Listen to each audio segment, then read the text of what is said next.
I said, something's wrong here. Something's really wrong. Can't have happened. And we fight. We fight like hell. And if you don't fight like hell, you're not going to have a country anymore. As this enormous crowd shows, we have truth and justice on our side. So we're going to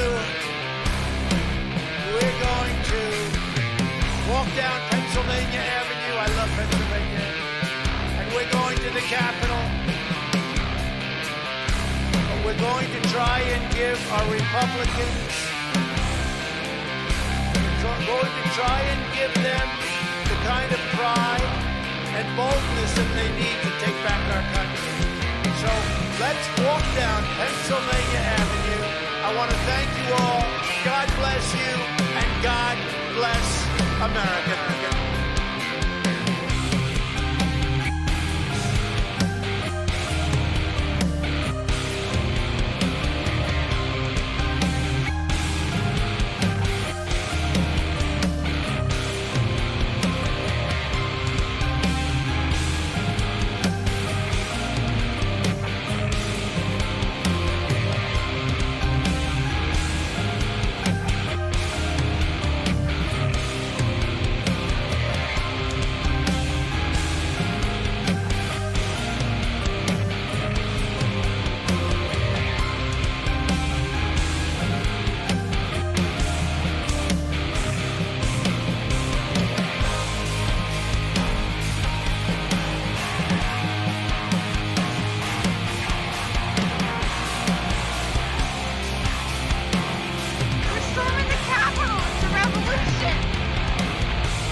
Hey, for those that are watching, I will be probably about another. Oh, after this song, I'll go live.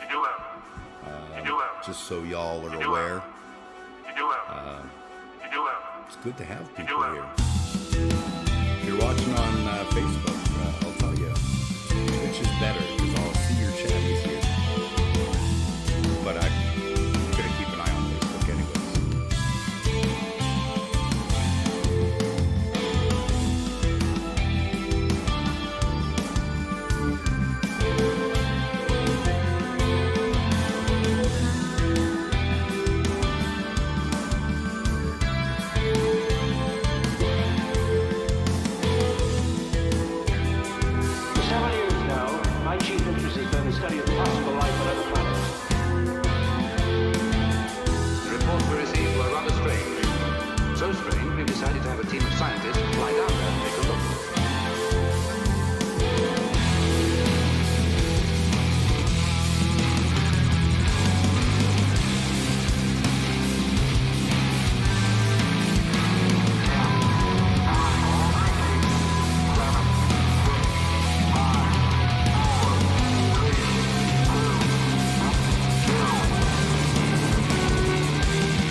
Scene changes to a big ugly Jim sitting in not his usual lighting, but it was pretty lighting, so I was like, yeah, this looks good. I'm highlighted on one side.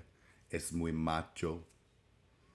How's everyone doing? I see there's at least somebody watching. I hope you're having a good day. I'm having a good day. Life is fairly decent. Can't really complain too much. I've had pretty crazy week, but not in a bad way. I played a show Wednesday night with Dr. James Reddy. We did the Rockin' for Dollars at Broken City. which is fun. You play a 15-minute set, and they cram as many bands in there as they can get, and it was a good time. Couldn't hear a goddamn thing for my bass. Apparently the audience could, and I still feel like I played a good show, which is a new thing. As a bass player, I've always relied heavily on being able to hear what the fuck I'm doing, and there's a lot of self-doubt there. So, self-doubt bad. And I've gotten to a place as a musician where I know if I'm playing well or not, even if I can't hear what I'm doing, because I know my fingers is in the right spots. And they're doing the things at the right time. So it was kind of a cool moment. But, neither here nor there. Anyways, it was a fun show. Got to play with a band from Vancouver called Rain City. I can't imagine where they got their name from.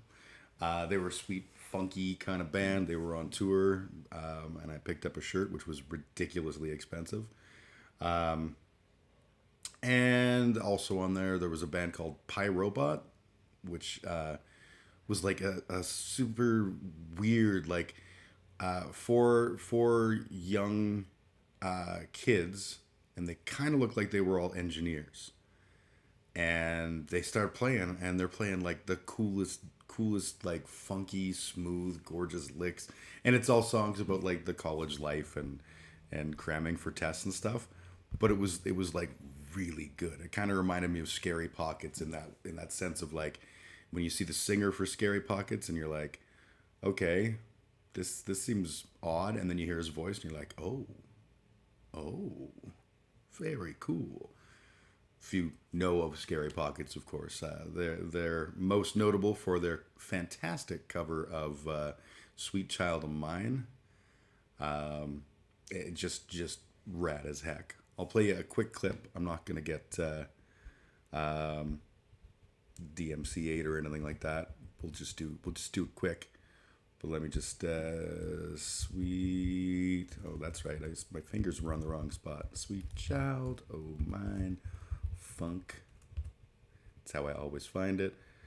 And okay, let me cut that view over, and we'll go like here. Now today, her hair reminds me of a warm, safe place. All right, that's enough of that, so I don't get any DMCA's or anything like that. But you should check out Scary Pockets. I'll post the link to this video in the chat. That probably won't get to Facebook because Facebook is a pain in my ass. But we'll give it a whirl. Assuming I can hit paste, which I can. Yay, look at me. I'm a fucking champion. Yeah, it looks like it went to Twitch and YouTube, but not to Facebook. Facebook has issues. For whatever reason, Facebook doesn't like keeping a solid API, so I'm using Restream for my chat, and it fails to speak to Facebook. So if I comment on Facebook, then my name shows up in there, but nothing else. There's no context. It's really quite annoying. Also, I'm not really a big fan of my real name showing up on there. Not like it's hard to find me, but, now that I am a Twitch affiliate, yeah, that's a thing that happened. Did not expect that, honestly. I haven't done anything to deserve being a Twitch affiliate. Apparently, that's all it takes to be a Twitch affiliate is just keep failing regularly. And, but yeah, I got my Twitch affiliate status, which means that you can now subscribe to me. I don't think you should. Don't get me wrong. I'm not going to be like, no, don't subscribe to me. I want to be a loser. But realistically, I don't need your money. You should probably use your money. If you want to give money to content creators, that's awesome. There are probably those who deserve it more than I. That said, feel free to do whatever the fuck you want to do. But I'm not going to be encouraging people to give me and Bezos money. It's just how I is. I feel like Jeff's doing all right. Doesn't need help from me. So yeah, that's the gist of that. Anyways, it is pretty cool to have reached affiliate status. Most people would have done this much quicker. I'm not. This isn't my career, so I have never put a whole bunch of time and effort into trying to make me a big success on Twitch.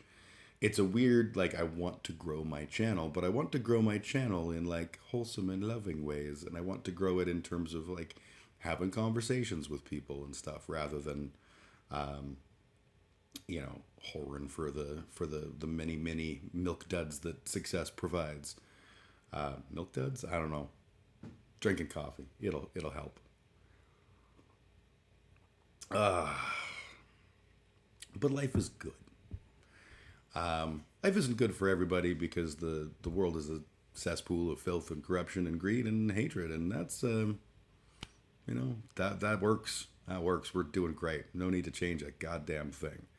But you know, for those of us that maybe don't want to live in a cesspool of filth, greed, corruption, and whatever the other thing I said was, sometimes it's a little bit challenging. But I got a haircut, and it's, you know, it's a great haircut. I look dandy. More accurately, I look like an idiot, but I always look like an idiot, and I'm okay with that.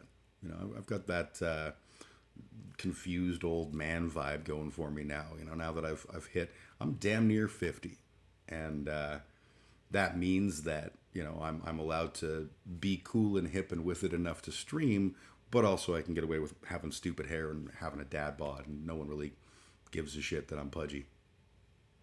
So it's a little victories. Yeah, it's been a weird week.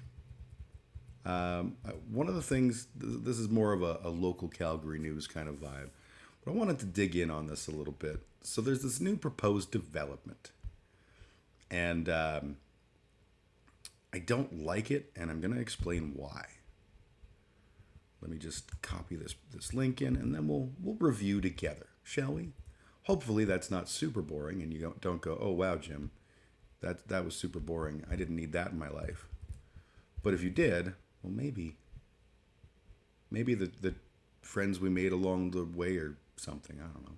You know. So, tower development proposed for Stephen Avenue. City asks for feedback. This is the up view of renderings of a proposed tower. Now you notice there's a lot of things in white there.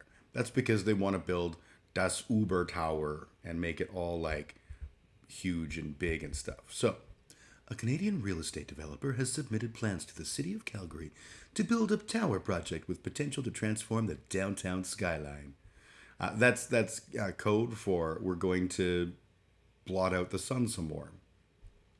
Toronto-based Triovest. They're not even trying to have names that mean anything. Like, don't tell me there was a guy named like Jacques Triovest who started a company up and like it's built up an empire. No, this is just like, I don't know. Let's just take a bunch of words and smear vowel sounds together and we'll call it our company. Fucking get a hobby. Submitted a development permit application for Stephen Avenue Quarter on April 21st, proposing to build offices, a hotel, residential units, and retail space. Architectural renderings available on the city's development website show plans for a 66-story condo/hotel tower, 54 stories for rental residential, and a 24-story office structure. Doesn't that sound fabulous? We're a city on the grow. Our finger on that pulse. Ain't that super? I know I, for one, am motivated and excited about the potential to have another giant fucking building in my city. The plans span almost an entire city block covering Stephen Avenue and 7th Avenue between Centre Street and 1st Street Southwest. So if you're familiar with Calgary, that's basically like the only bit of historical looking downtown. Not the only bit, but it's a rather, you know, it's old timey and it's got cool facades and you know, life is nice there. If built, the project would become the tallest tower in Western Canada, which is kind of like, you know, pointless. Like, ooh, the tallest tower in Western Canada. Right now, we have tall towers, and like, who gives a shit? It really doesn't fucking matter. Brookfield Place is currently Calgary's tallest building at 56 stories, while Edmonton's Stantec Tower, completed in 2019, is the tallest building outside of Toronto at 251 meters. Meters, I tell you. Cool. We're going to make a giant fucking piece of concrete with some glass on it. Right on. TrialVest declined to do an interview, saying it is early days in the project. Instead, the company sent a statement to CTV News. Our approach to real estate has always been to improve and enhance properties to achieve their full potential. This approach includes a robust exploration of potential community, social, and economic benefits, it said. As we look to develop mixed-use options for businesses, residents, and visitors in downtown Calgary, we have applied for a development permit and land use amendment with the City of Calgary for the 100 block of Stephen Avenue. The application for land use change to a direct control district is currently under review, and comments from the public are being accepted. The proposal includes plans to retain the facades of heritage buildings facing Stephen Avenue, whereas the Central United Church and BMO building, currently the site of a Good Life fitness gym, will be relatively untouched. Okay, so here's my problem with this. It's a huge thing. They want to build a huge building, and that's super cool. They're gonna have office space. They're gonna have a hotel. They're gonna have residential.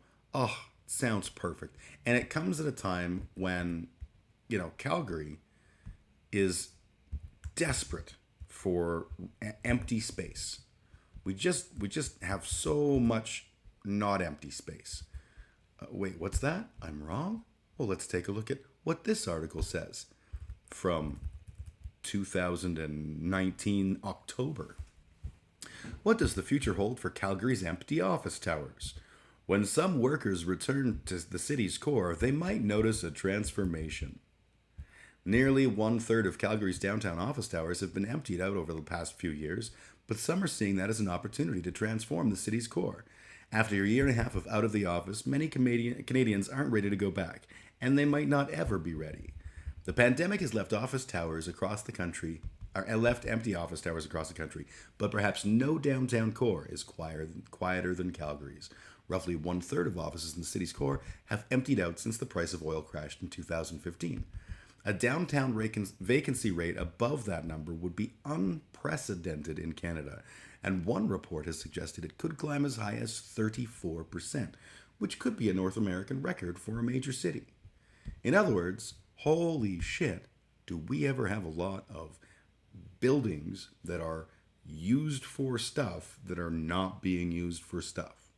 Now, why does that matter? Well, we also have a lot of people. And a lot of people who are not in places they can afford to live, whether that's people who are house poor, people who are unhoused. There's a bunch of different scenarios. But at the end of the day, we got a lot of vacant space and a lot of people needing that space being told no because we're holding out for that point when the big money people come in and be like, I want to set up a company here and we're going to have billions of dollars in infrastructure money, blah, blah, blah. Fine. We're apparently completely okay with just having people live on the streets or live in ridiculously overpriced places that they're struggling to survive in. That's cool. You know what we should do? We should build more empty space. That seems like a thing. I also find it hilarious because, like, if COVID taught us fucking anything, it taught us that we don't need to be in the office to work. The only reason we go back to the office is because our bosses don't trust us. They had to trust us during COVID, or at least pretend to trust us. But now they don't. They don't have to. They can be like, well, if I can't see you working, how am I to know that you're working? To which the answer is, do I do my things that you ask me to do? Am I outputting what you would expect? If I'm not, then I'm probably not working, and maybe you can monitor me more closely. But if I am, maybe you should shut the fuck up and let me work from home.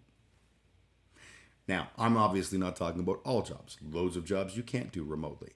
But the jobs that you wind up inside an office tower for, often you can do remotely. My job, I do remotely. And fortunately, my company has no desire to bring me back to the office. I don't know if it's because of this. I'm kidding, it's not because of that. Maybe it's because I'm, good working from home and they're happy with the work I'm doing. And the cost of having space for me to sit in so that I can do the same thing on their dime is kind of unjustifiable. IBM had a building here years and years and years ago, and I mean they still have it, but they put it in years ago, and it was like empty. They basically designed a building that would be intended for people who are working remotely. Either you're working from home or you're working at a client site or whatever. They built this building for, if you have to have a meeting and you want to have a nice boardroom to do it out of, that's there. And if you need a hotel station because you're traveling, or you're the mother-in-law is in town or whatever, whatever stupid shit, you have that option available. But the idea was, we don't want a tower that will fit all of our staff because it's a waste of money. You know what? They were right. And so this planned proposal is kind of silly. So where did it come from? Well, I'm glad I asked. It came from the fact that we don't have a clue how to be a city. And that's right down to our leading voices in the mayoral office. I talked about Jody Gondek before we had the election, and I was like, not a big fan, but of the choices available, probably the least damaging. And I do hold to that. I do believe that Jody Gondek is still the best of a bad crop. But Jody Gondek loves her some developers, has a long history of working with developers to do all kinds of different projects, and this comes as no surprise.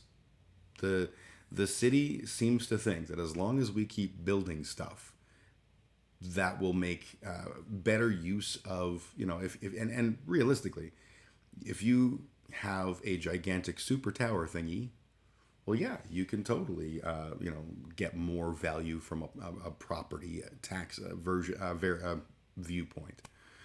But only if people want to use that space.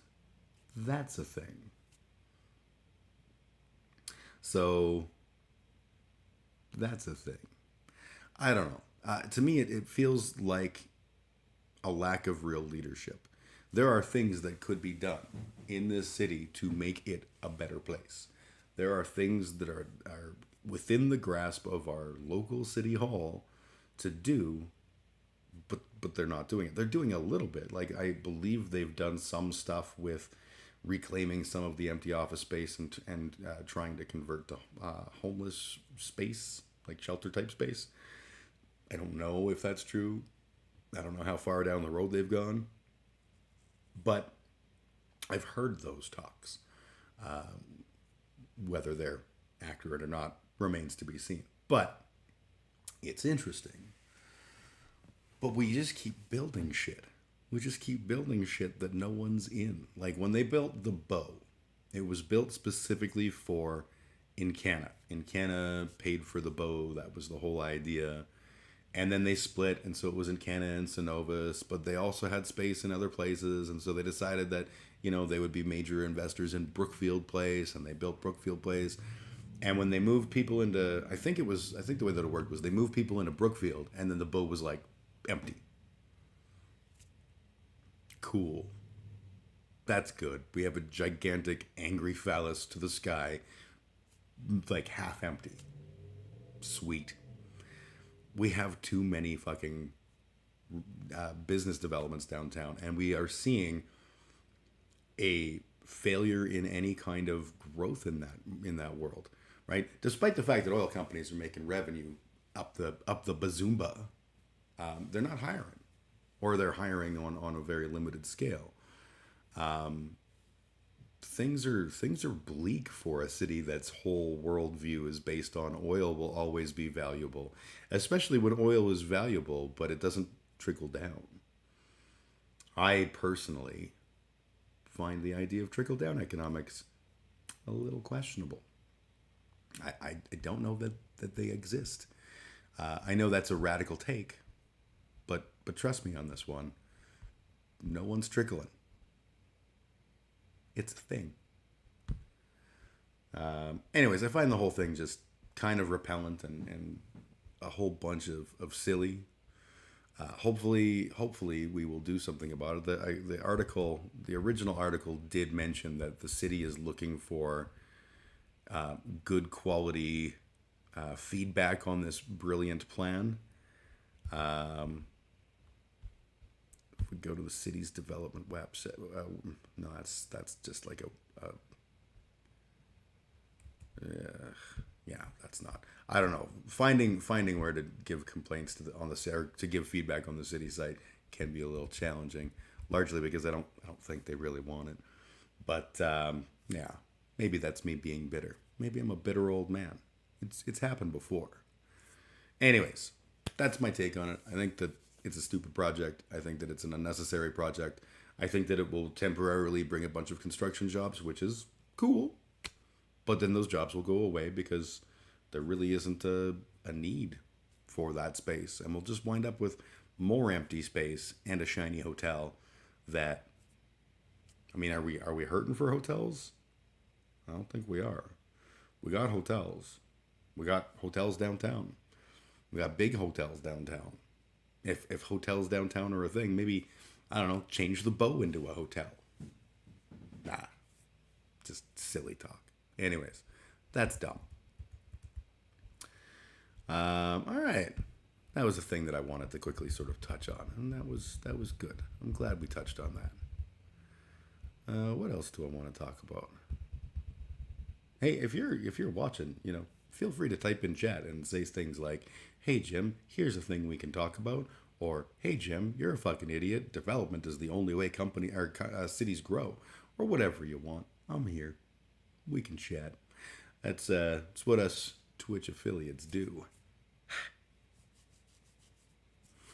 In the meantime, I'm just gonna keep on motoring. I'm gonna talk about something that bugged me. I saw a recent debate, and one of the topics was worthless educational degrees. I feel like I talked a little bit about this last week, but maybe I didn't. But I'm gonna do it. I'm gonna do it. Talking about useless educational degrees. I don't believe there are useless educational degrees. I believe that the things that make us say that a degree is useless are the things that are wrong with our society. I am, of course, a filthy leftist who believes in things like equality and access to a decent quality of life for everybody. Horrible, sickening concepts. And I see value in education. I also, full disclosure, used to be a public educator an educator in the post-secondary environment, which oddly enough was like half a lifetime ago. But I worked and I was working full-time as a consultant and full-time as a teacher in essentially a trade school. That trade school is now gone. It's probably for the best because while it was pretty good when I went there, things went downhill after the then president stepped down due to cancer, and the company just sort of swirled the drain for a while, and then eventually ixnay on the umpany K. But I did teach college, and I do have an understanding to a degree of some of that experience and stuff. And I can tell you that we're really good at not understanding why, and teachers are not always very good at explaining why. But there's nothing about what you're taught that is stupid. There might be poor things about education, things that we can adjust and make better. And that's a whole nother concept, another conversation entirely. And we'll probably have that one after. But when it comes to the idea of a worthless degree, and of course the things that everyone brings up are like gender studies or things like that, and they go, gender studies? Okay, so what? What do you learn when you study gender? Well, I'm willing to bet, having never taken gender studies, I'm willing to bet that you are not learning what is a penis and what is a vagina, and that gender is not based on penis and vagina. That gender is in fact a social construct that can coincide with the presence of a penis or a vagina, but can also coincide with the opposite. They're not necessarily the same darn thing. I feel like, you probably learn that, and you probably go into quite a bit of understanding of the concept of social constructs and the concept of gender versus biological sex, and biological sex as a not quite so bimodal thing that we've always associated with. Or bipolar, sorry, it is bimodal. No, yes, it is bimodal. I had to think about math for a second.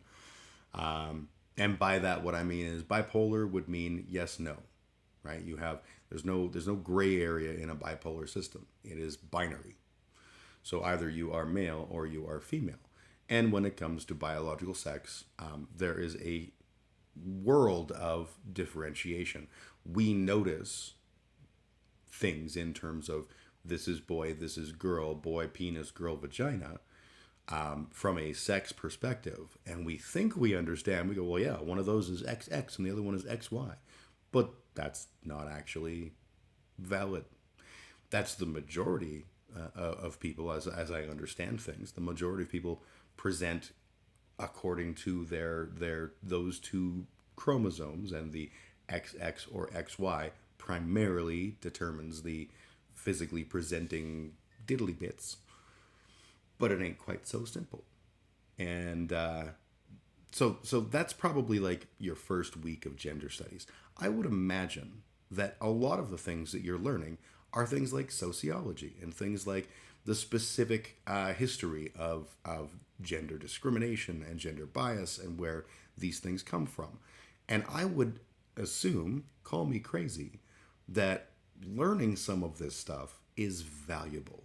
Even if you don't think that you can get a job as a man or as a woman, I bet a degree in gender studies can open up a variety of doors for you. But let's pretend for a moment that it didn't. Okay, when you go to school to get a degree or a diploma that will get you a job, that's called a trade school. A university or a college is actually designed to make you a better you, better at the things you want to be good at a higher level than you would get at, say, the local tutorial center, or reading a book from the library, or Googling on the YouTubes. There's value to it, right? You're specializing and learning specifically about a wealth of things on this topic. And maybe it's not going to get you a job, but maybe who gives a shit? We used to always talk about the joke was philosophy degrees. You're going to have a really expensive education and still work at McDonald's. Okay. Did the person enjoy getting the education? I had this conversation with my mom. My mom went back to school and she got a degree in music and education. And that was awesome. That was like a huge formative thing for me to be able to be exposed to all this kind of amazing music that my mom and I would go see concerts and stuff. And it was super cool. But for her, it was about becoming a music teacher. That's what she wanted to do. She had spent her entire adult life working menial jobs, and wanted to do something that she loved. And I was like, yeah, that's fucking awesome. And after the fact, when she had retired, we were talking about it, and she made a comment that drove me up the wall. She said that it was the worst decision she ever made. And I was like, are you shitting me? My mom had a horrible self-image. She was raised by my grandfather, who thought, calling your kids stupid was funny. And, at the time, he wasn't wrong. That was what parents did back then. But my mom had always assumed that she was very dumb because she was just a woman, and she was, her younger brother was really smart and really good at everything, and she was, nothing came sort of easily to her.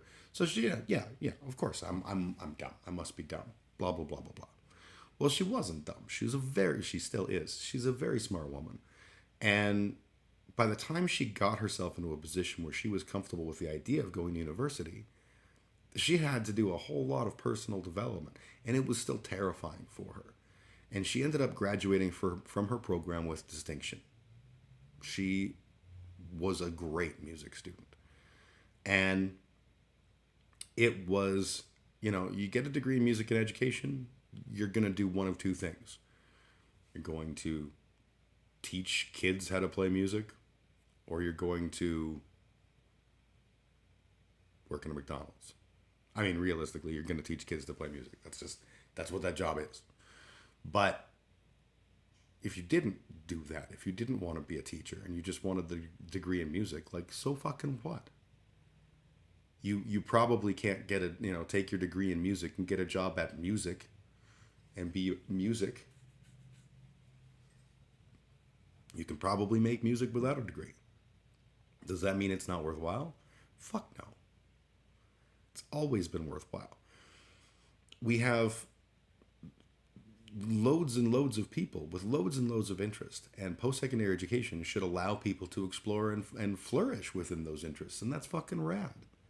So why the big deal? Why do we get all salty about, well, the value? We get such a hard on about STEM careers. You just got to do science, technology, and engineering, and whatever the fuck M stands for, maths probably. And, do those things, and then you'll be rich and famous and powerful. Well, what if you're not interested in those things? Are all other jobs no longer valuable? Because I feel like they are. And I feel like having a degree in gender studies, for example, would be a really good way to be a valuable member of a human resources department. If you want to associate the value of an education strictly with what you can do financially with it. Oh yeah, the point my mom made, before I move on too far. My mom said it was the worst financial decision she'd ever made. She clarified. And I said, what are you talking about? And she said, well, it cost us so much money that we did not have. And it never paid off. And I was like, yeah, you're right. Financially, terrible decision.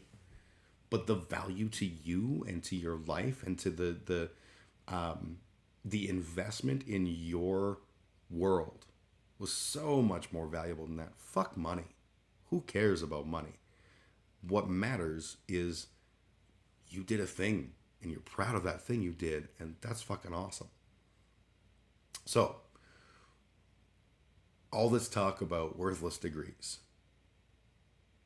If you define worth sheerly by the financial remuneration of that degree, well, you're probably still wrong, because pretty much any degree can open certain doors and can make you valuable to some corporation somewhere, or allow you to do your own private business or whatever. Who fucking knows? Having a STEM degree doesn't mean that you're going to be rich, doesn't mean that you're going to have a huge financial opportunity ahead of you, because maybe you're not good at it. Maybe, yeah, you've got a STEM degree, but maybe you were the person that graduated like the last in your class. Okay. You may be an engineer, but you're going to have probably a bit of a struggle to be a good engineer, right? Whatever happened to the idea of us learning for the purpose of learning, and then taking that knowledge and applying it to some unique situation and making our career out of it? Like, that's a cool thing. My current job has nothing to do with the education that I got. I am a business analyst, a senior technical business analyst, primarily functioning in both cybersecurity and infrastructure, which basically means I have a solid understanding of IT technology. My degree is a computer degree, but my degree was primarily around programming and with a little bit of the networking thrown in, which I did miserably at because my brain doesn't work that way. One could argue, I think quite easily, that my education really didn't set me up for my career. It didn't open the door for my career in at least the current job that I have in any tangible way, except that it exposed me to a bunch of different technologies I could have been exposed to anyways, and helped me with some problem solving skills. That's kind of the stuff that education does. It shows you how to think and how to construct your thoughts.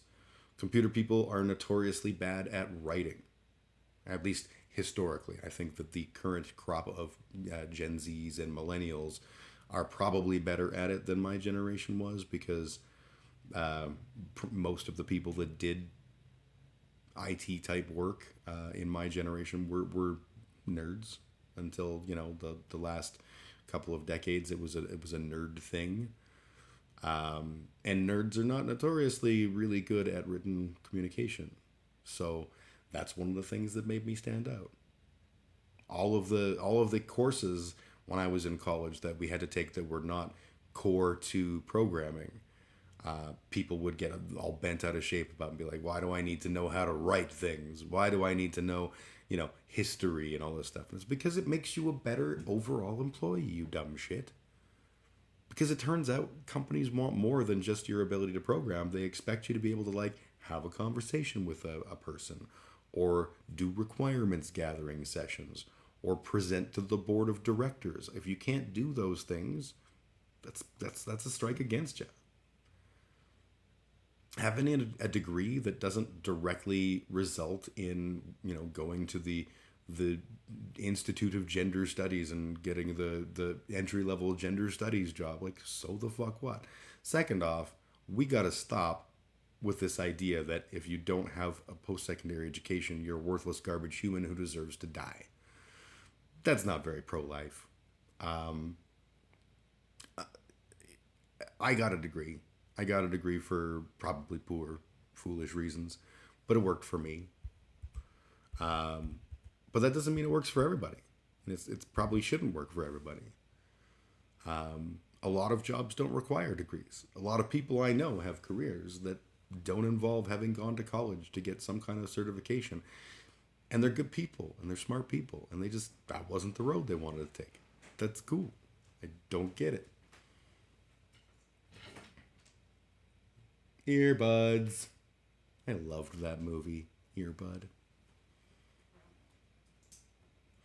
I have a eldest child grabbing earbuds. That's why I'm being a dork. Well, that and I was born a dork, and dorkness was thrust upon me. But not dorks. Dorks were not thrust upon me.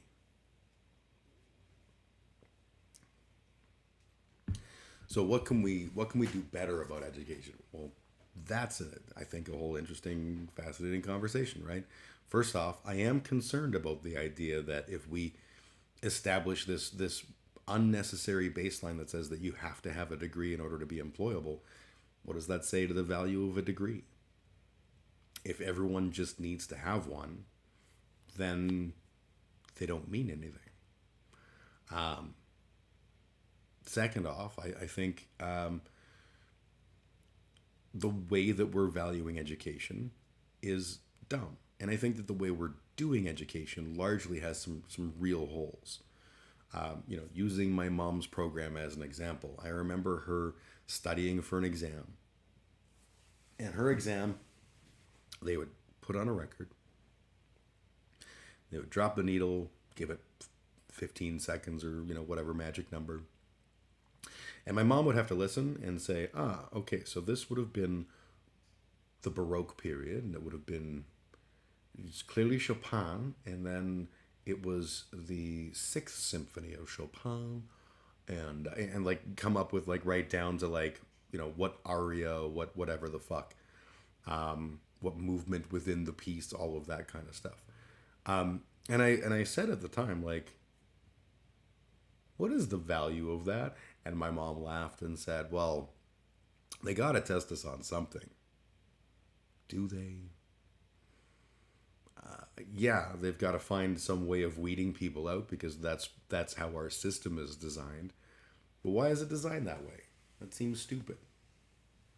Why can't you just go and learn, right? And you're paying for the fucking privilege of being there. So learn, do it. And if you're not going to be un grand conducteur de opera, okay, that's cool. If you want to push yourself to be the best, that's great. That'll all come out in the wash. There's got to be better ways of assessing someone's skill and ability than such a stupid and rudimentary thing. Thinking back to my own college experience, the number of quiz questions that are essentially designed to trick you into guessing wrong. That's pretty not very cool. There's rules around multiple choice exams, which of course are by and large the hugest of what people give out these days. And it's you can automatically strike out if you don't know the answer. look for the really long one and then look at it. And I don't remember the fucking rules. It's been like 25 years since I've been in university. But there's things that you can do to sort of make your I don't have a clue, I'm going to circle D, make that more likely that you're correct. That seems dumb. Another thing we can do better in education is explaining to people why we're learning things. I used to have, when I was teaching, I would have students come to me all the time and say, I don't understand why I'm learning dynamically linked lists. We don't program in them. It's like an antiquated programming form. I don't get it. And I would say, okay, but a dynamically linked list is like a precursor to a database. And we do program in databases. And we do need to understand conceptually in the object-oriented world. We need to understand the difference between a structured data set, which is unique to a particular object, and the functions that go into that structured data set. We build these things in our brains automatically. And so when you learn like a dynamically linked list, what you're learning is the very origins of a relational database. That's fucking important when you're a nerd. And there's nothing bad about learning this shit, but people are shitty and sucky. So one of the things that used to happen to me is people would come up and say, why are we learning thing X? And then when they realized I could answer those questions, they would start asking me about their other classes. Why do I have to take a course in public speaking? And I would be like, so that you're comfortable talking to people about preparing an idea and being able to communicate it. That's actually a good thing in a business setting. If you're just looking from a value and business perspective, it's good. Why do you need to learn history? Well, there is all kinds of the world around us happening, and it's probably important that you can interpret it. And in some ways, that might pertain to your job. And having a grasp of what contemporary history or whatever, what has come before us, might very well be valuable. Might not. But it would be a real shame if you came upon a situation where you were like, hey, here's a job I want, and I don't qualify for it because I don't understand any of the things that are happening. It teaches us how to question our thoughts. It teaches us how to question the things that we have been taught in the past. These are all good qualities. There's no worthless there. It may never be directly applicable to your education and to your employment, but it will make you a smarter and better person. And I used to think back to my dad, who was also a teacher. He was a junior high school teacher. And it was the worst when I was a kid, because you would say, I don't understand why I have to learn science. And he'd go, well, here's why you learn science. You learn science to understand how to question and understand the world around you, how to assess information, and how to assess like data specifically, and understand things. You learn it to understand the scientific method, which is a really effective tool for being able to question the world around us. Like all this shit, and it was like, yeah, Dad, I get it. I was just pissed off. But those are all, that's the stuff that we aren't doing very well. When students say, I don't know why I'm learning thing X, there's usually a really good reason why you're learning thing X. And it may not relate to what you're going to wind up doing, but it probably builds up your brain in some useful, handy-dandy kind of way.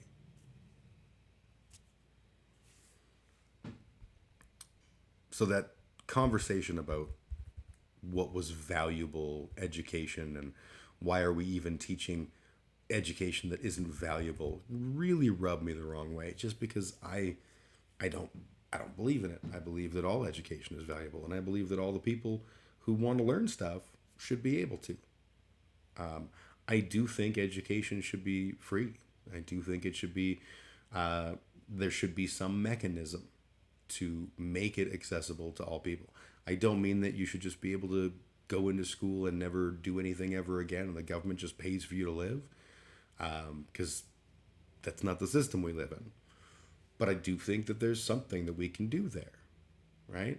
To me, the real problems with education are not, it's not even the fact that there's worthless degrees. It's that we're assigning worth to degrees, and we're narrowly looking at candidates for positions based solely on do they have a degree? A friend of mine has a diploma in event services, and kept getting passed over for jobs. And the people that got the jobs, couldn't at the time, I don't know if you can now, but you couldn't at the time in this city get a degree in event services. But if you got a degree in film, they'd be like, oh yeah, well, you've got a degree, that's good, that puts you above the crop. It is a meaningless tick on a box on an HR person's form. And HR people, God bless them, they don't necessarily understand everything that they're doing. Not to sass the HR people, because goodness knows they're valuable and awesome. No hip for the Nate. It's time to teach critical. To teach critical thinking most of the time. Yes, critical thinking in a variety of different capacities, right? So a lot of the times we think of math as being a thing that teaches critical thinking, especially around problem-solving questions where they give you that paragraph of Johnny has 17 apples and Jenny has 4 apples, and between the two of them they want to pelt Ed with apples, but they want to have the same number of apples at the end. We think of that as critical thinking, but history class teaches critical thinking. Science class teaches critical thinking. Different aspects of critical thinking, because there's a pile of different ways we can interpret information. And all of those things are worth learning. And we're not going to be good at everything. But we should work on that and try and strengthen that. So yeah, no, I totally agree with you. Anyways, I think we should just get to the place in our lives where we're like, oh, education has value on its own. It isn't a question of how much money it can make you. People should be allowed to be educated and should be encouraged to be educated, because it makes for better, more developed people. And that's good. If you're a business person, it's good, because then your people can bring more to the table. Not wanting that seems a little bit weird. When you just want dumb automatons, I mean, cool. And maybe if you're, talking about a place like a McDonald's or whatever, dumb automatons are exactly what they want. But if you're doing any kind of a job that requires communication and thoughtful interpretation of information, you want critical thinking. You don't want to critically think, be a preacher.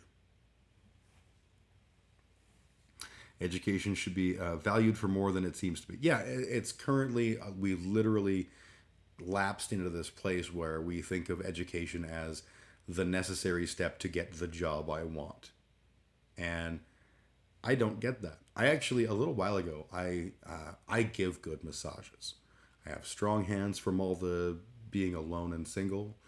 And I give good massages because I'm actually fascinated by people and bodies and stuff. Not in a creepy way, but I like getting massages, and I was like, oh, you know what? If I like getting these, I should be good at giving them. So I thought about, what is a good massage? And it's not when someone comes up behind you and grabs your shoulders and goes like this, right? There's a method to it. So what's the method? And then you start to figure out, it involves, the body bits and the muscles and all of the things. And then you start to figure out that, that's a cool thing to learn about. There's all kinds of interesting muscles, and they can do all kinds of interesting stuff. And they can knot up and fuck up in really interesting ways. And, you can help someone with that.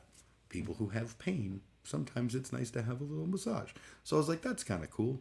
I'm going to learn how to do massages better. And I did, as a lay person. And then I was like, I wonder if it's something I could, take. So I contacted the local school o massago therapio, and it turns out that yes, I can, but it would not work in my universe because it is a daytime educational certification program. They don't do how to do this thing better or whatever classes in the evening. The evenings are the people who go to school there have to do practicum hours and whatever they want to call them, where they're giving massages. Which makes sense, but I mean, I'm not going to quit my day job just so that I can figure out how to massage better, because I have responsibilities. But one day, when I don't have as many responsibilities, yeah, I might just be like, you know what, I'm taking 6 months off. I'm gonna do some massage therapy. Not with the goal of becoming a massage therapist, but just because it might be good to be better at it and to know how to use certain aspects of it better. That seems cool. I don't think that's a problem. My sister went to school for massage therapy. Right on. I totally would. Or is in school for it. Oh, yeah, totally. I have a few friends that have gone through and are now massage therapists. Most notably, former band leader of the band Keith Morrison band. Yes, Keith Morrison is a massage therapist and is very good at that. And anything that I'm like, oh, I'm fairly good at massages. Nothing. Do not hold a candle to the man. It's just facts.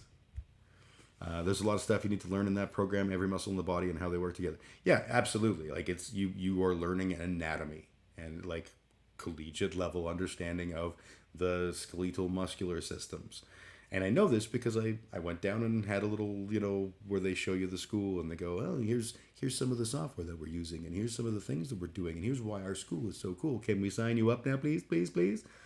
And it was exactly that. It was a full-on investigation of the human anatomy and understanding musculature and understanding all these things. There's a lot of stuff about it that I don't put a lot of faith in. There's a lot of woo around massage therapy, and they're like, there's words like chakra that people will use, and that usually make me go. But that's my failing. My failing. El failing es mío.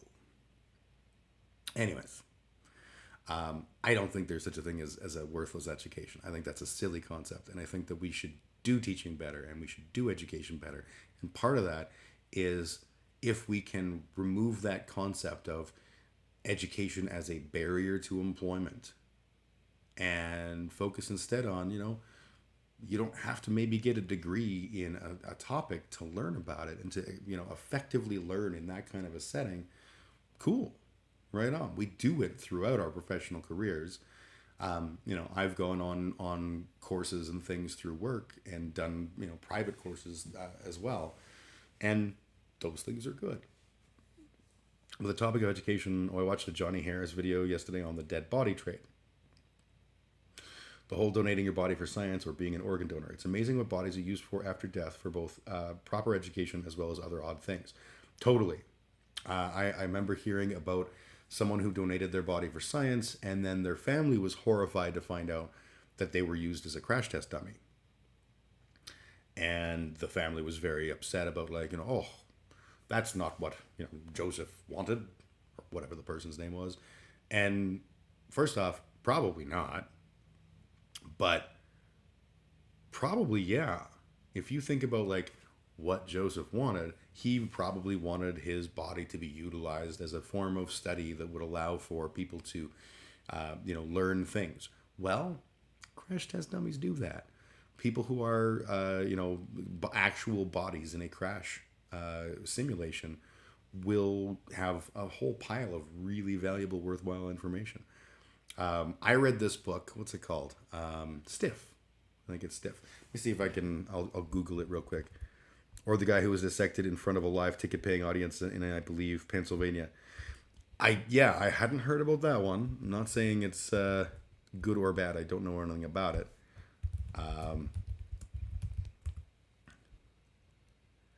Yeah, here's the book. All right, so I'm going to pop this over here and I'll click this. So this is the book that I read a little while back. It's called Stiff, The Curious Lives of Human Cadavers by Mary Roach.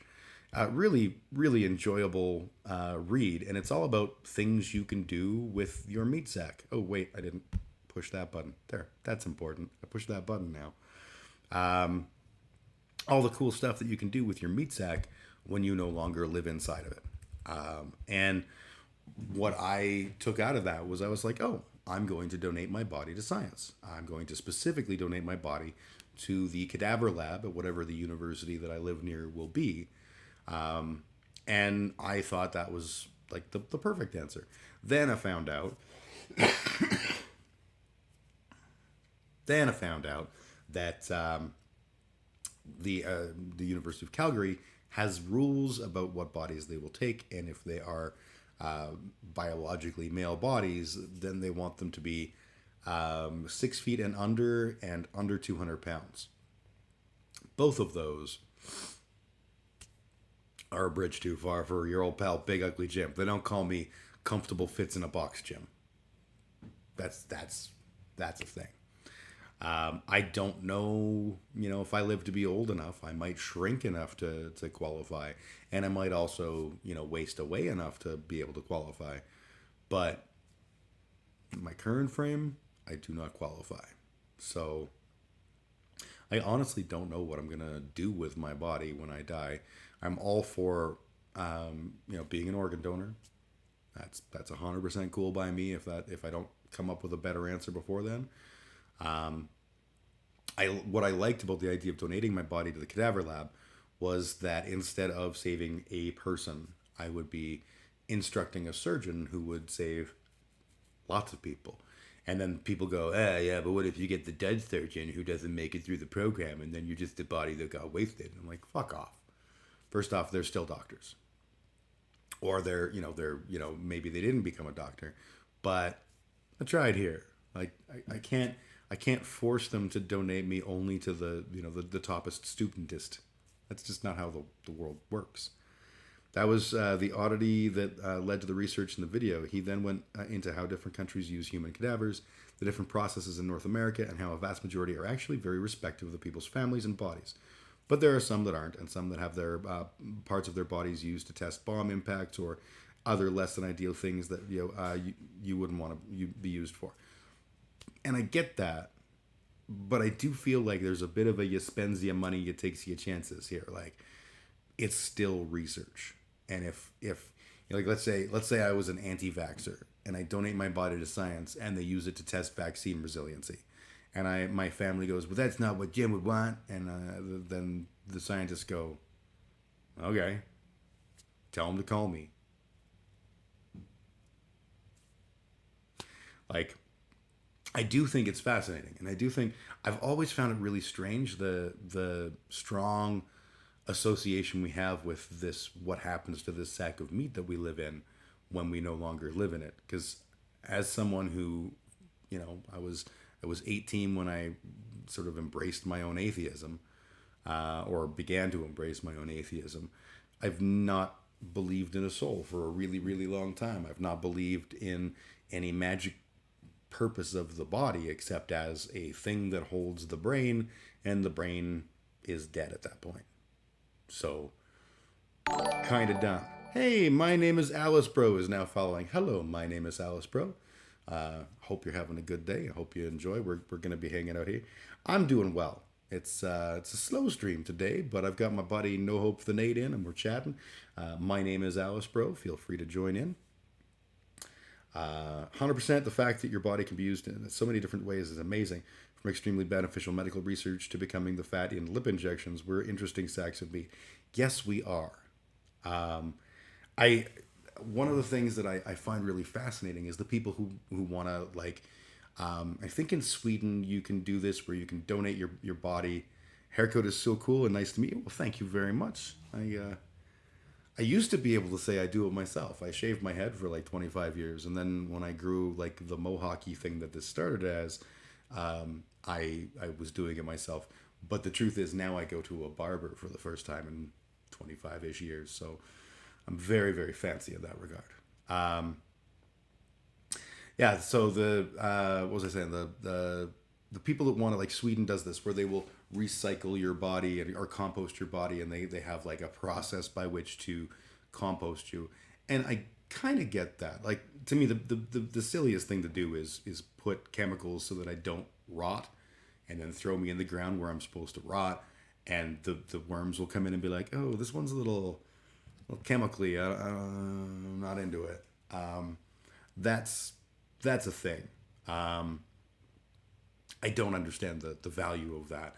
But I also kind of look at it like, now that I am dead and no longer give a fuck about my body, if I ever really truly did in the first place, why would it matter if I properly decompose, or if scientists use me. Like one of the cool things, there's a lab in the States that's like a specific cadaver lab that tests bodies in varying conditions. So there's this section of this college campus that's like, you don't want to walk around. I think it's like controlled access and stuff, but it's literally like dead bodies in varying states of decomposition in various kinds of environments. So exposed to the elements, partially covered, and it's specifically for students who are learning about things like forensics or whatever, to understand the effects of varying different conditions on, over the course of a body's desiccation and putrefaction, which is gross. And I know that I'm being gross, but I think that's fucking cool. That like, there's a school out there with just a bunch of dead folk. Don't go outside J Block. Things get a little weird after dark. I think that's fucking rad as shit.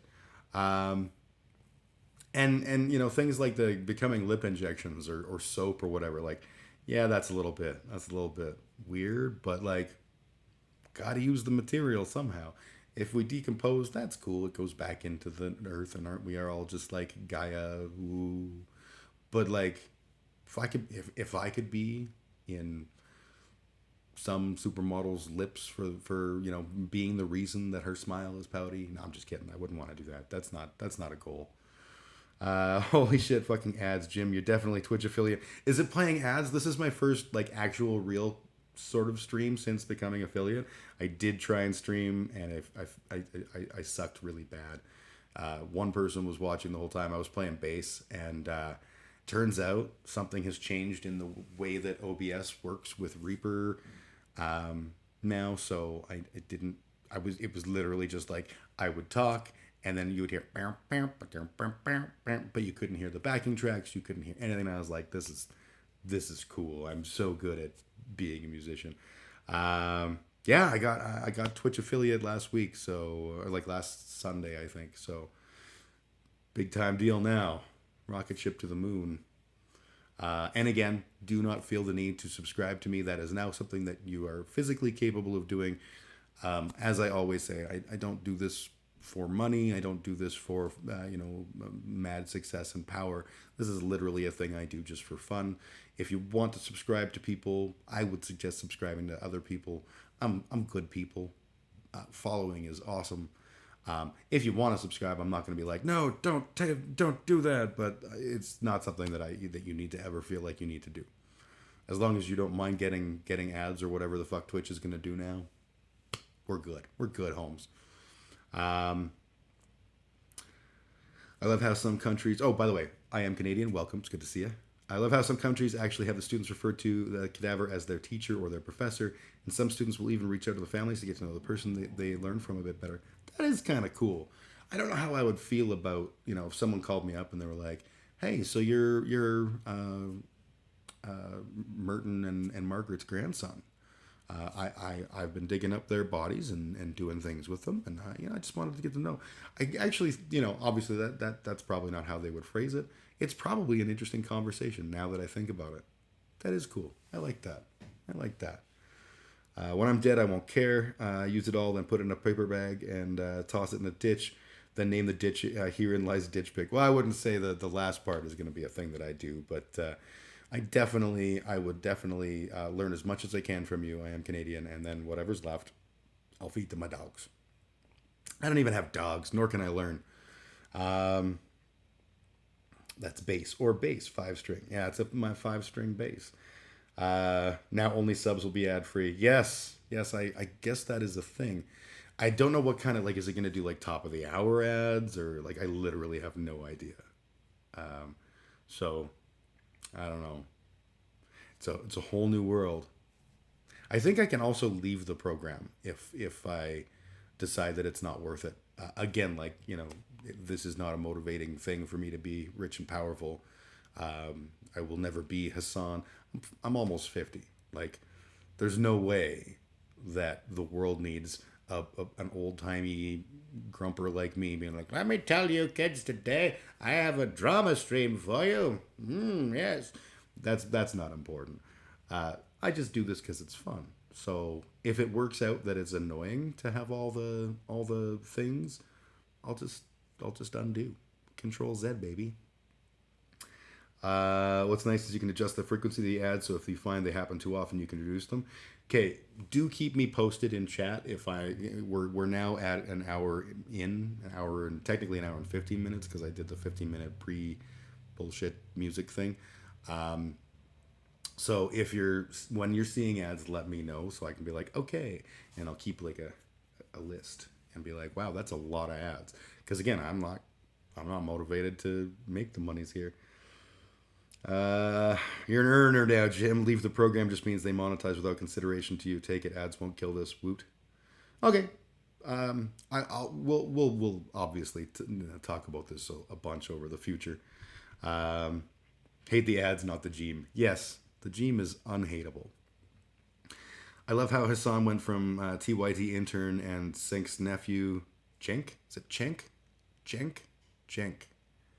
It's spelt different, but it is Cenk, if I'm not mistaken. Went from Cenk's nephew to topic streamer focused on politics. Our top streamer. Yeah, I totally know what you mean. I didn't know, like, literally, Hassan was not on my radar because I'm a million years old. And then my kid was watching Hassan, and I would hear Hassan's takes a bit, and I'd be like, oh, that's kind of a, it's a little libby, but it's a good take. And it all worked out. To Bezos or not to Bezos? That is the question. Whether it is nobler to suffer the slings and arrows of outrageous affiliation or to take up arms against a sea of cozy TV. I don't know. Fuck, I don't even know what I'm talking about. Bezos and don't look back. I'm gonna look back. That's what I do.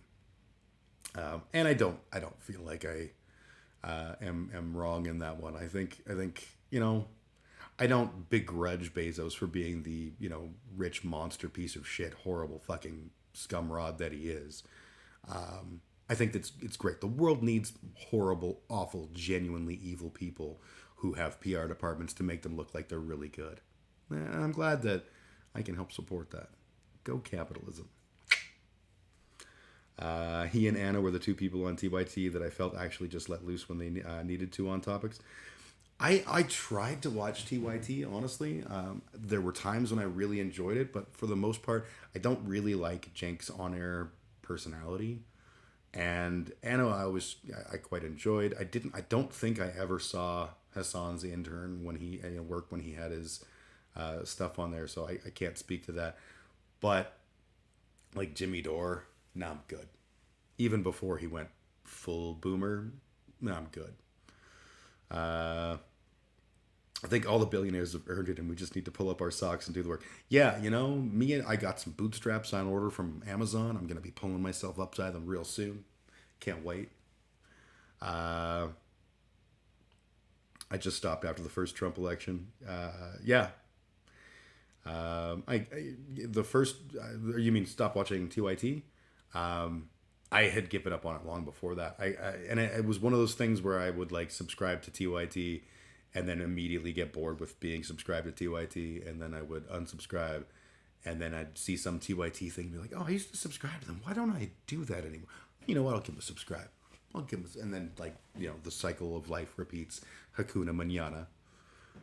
Jimmy was always a headache. Yeah, he's definitely gone super boomer now. It's really weird. Cenk is too much sometimes. I feel like Cenk really, and I hope I'm saying his name right because this is how little I watch TYT.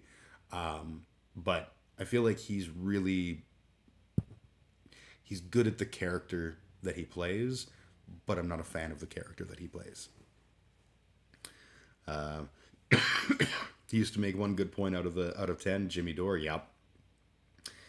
Yeah, I stopped with TYT then. For a while, they were the main thing I took in to keep up with what was being put out on both sides. They used to really focus on CNN and Fox News a lot. Yeah, and like it totally had its place. It was nice to see like a counter-cultural version of what we were typically seeing in the news media. It felt less corporate and less polished, and as such more real and more robust and more interesting. That's what I always kind of took out of it. But yeah, at the end of the day, it's just another news program where they do live react content for all intents and purposes, and it doesn't resonate with me as a person. I watch Fox, Al Jazeera, CBC, CNN, etc. I like to see various perspectives.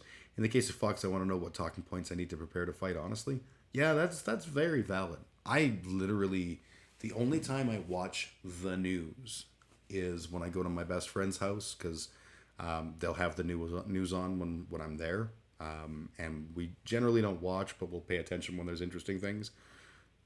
But I don't know how I am informed, honestly. Like, most of it is probably via the interwebs, and that's probably unhealthy also. But I just don't. I found that when I was watching the news regularly and reading the newspaper and being a good diligent guy like 25 years ago, it just brought me down. And I like being informed, but the spin and the editorializing that we've really leaned into just makes it not very interesting to me. At the end of the day, it's news media. Tucker Carlson needs to go. Tucker Carlson definitely needs to go. Like, you can't even call that news anymore. Like, he's not a newsman. He's just like a hate crime auctioneer. Do I have mashing and going one monster?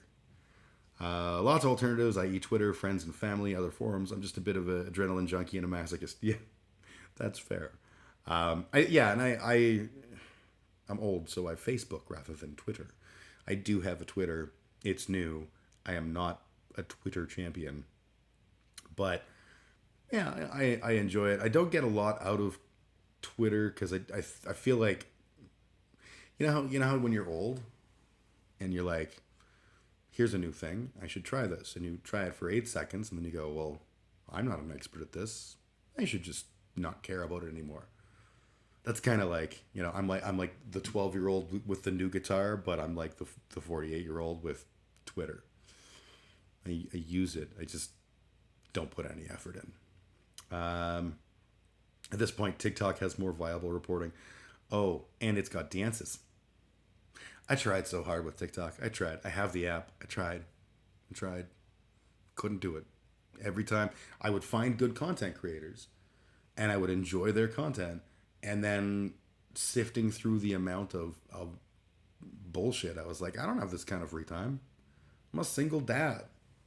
Yeah, admittedly, my kids are not exactly needing me to change their diapers at this age, but like, I'm still a single dad working full time, paying for, everyone on earth to fucking live besides me.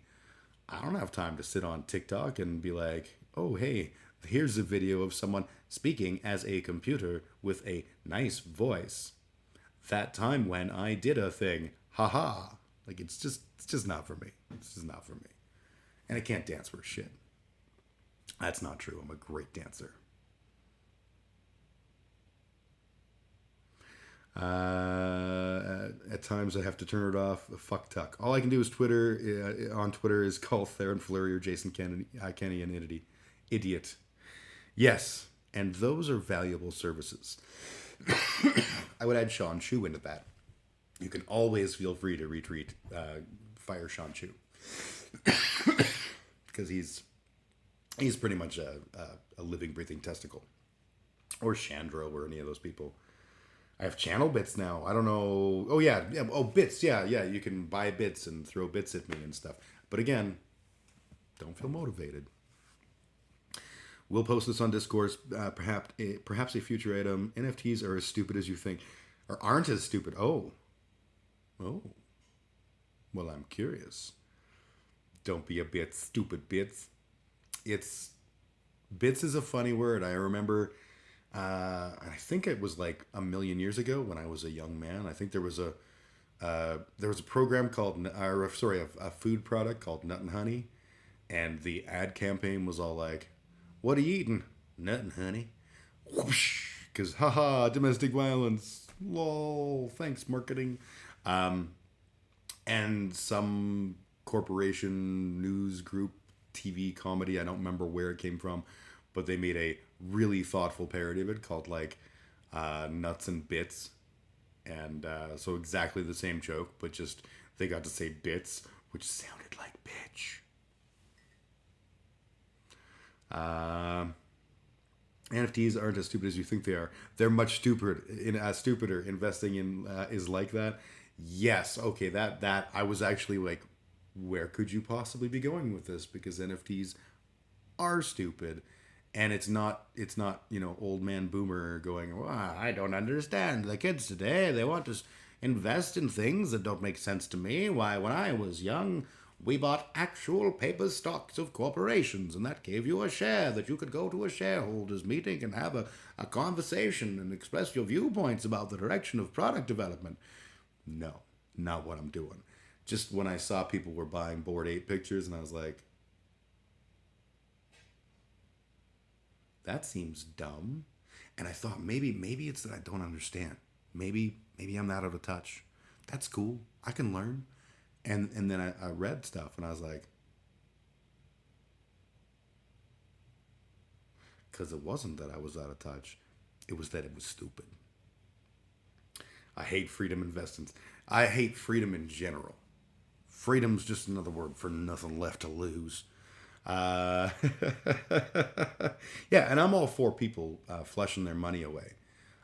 What I'm not for is celebrities encouraging people to flush their money away that maybe can't afford to because they trust a celebrity.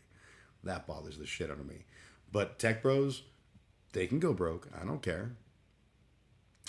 You can have little things that can be redeemed with them. XD. Oh, you know what I haven't shown you this. Oh my God. Let me see if I go to here and I go to here. I don't know if you guys have seen this or not.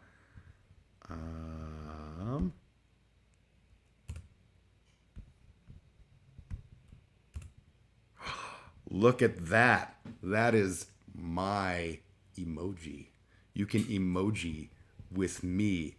The sneaky keyword for that is a big ugg stud, because I couldn't think of anything, but I have an emoji. You can now do emoji spams of my little icon dude, who you can also see here. I can't see my screen. Is that? Yeah, here, that guy. Isn't that just what life is all about? I have a dude. He's my dude. So that's kind of fun. This is all new and interesting. Damn, I need to sub soon. Just, do you have to sub to use that? Oh, now that sucks. Oh, lame. Is that something I can fix? Hang on. Let's go to my thing and go. Is it streaming tools? Extensions? No. Streaming tools? Is there like, I know there's somewhere in here that there's like a thing with emotes, and I don't know where it is. Settings? Oh wait, viewer rewards. I think that was it. Viewer rewards, emotes. Okay, so I can see. Oh yeah, it's tied to tier 1. So slot assignment. Oh shit. It doesn't. I don't have a slot for follower. If I say none, it will not make it available. Okay, so yeah, fuck it. Only I can do that emote. Lame. Bezos, you're making it hard. Only $5. And for $5.59 US per month, you too can have this guy right here in your chat. Yes. I got it for free just redeem channel points. Oh, well then that works too. Yeah, I guess, yeah, that's a thing that you can do. 320 channel points. There you go. So if you've got channel points, which I think are like ticking up for people who are followers, every second they get like slightly bigger, then you can eventually turn them in for use of my emote. And that's good. Okay, I'm glad that we're not stuck in that world. Okay, I'm going to take a break. I'm going to do the break things. I'm going to fill my coffee with hot coffee because hot coffee good. I'm going to play. This is just, it was a really bad drum beat that I did, but I was trying to work through some thoughts around 9/4 timing, and that was a thing. So I'm going to play this. The working title of this is Faster Kitty Fuck. And I will put the thing on my face. And oh, the keyboard literally was like 10 minutes before stream. I was like, I should put awkward keyboard over top of that. And I'm going to put the thing on my face. And I will be right back after this brief nicotine.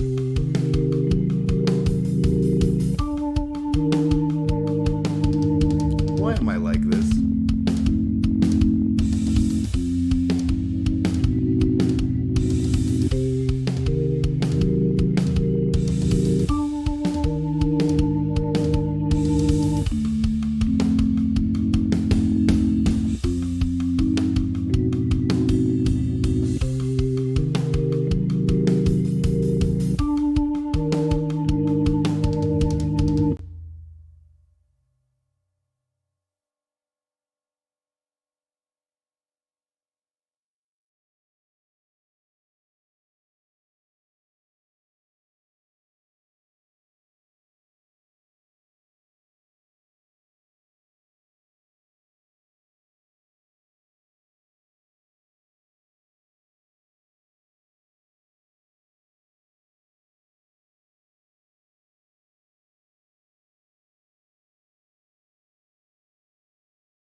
Shit, I didn't make it repeat. That was dumb. We'll try that again.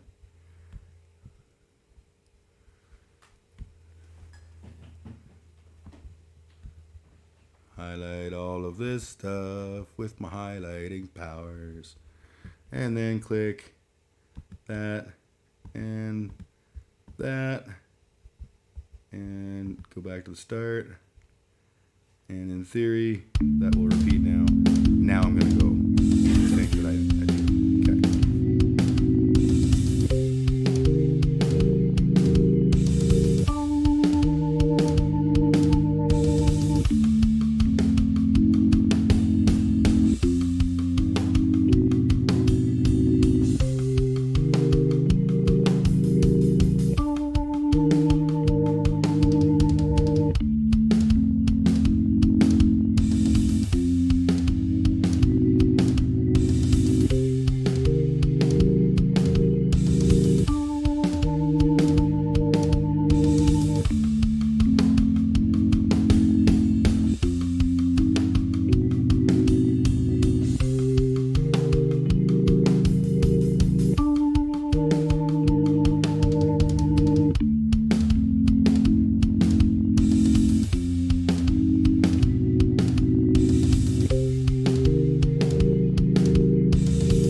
That wasn't so painful, was it?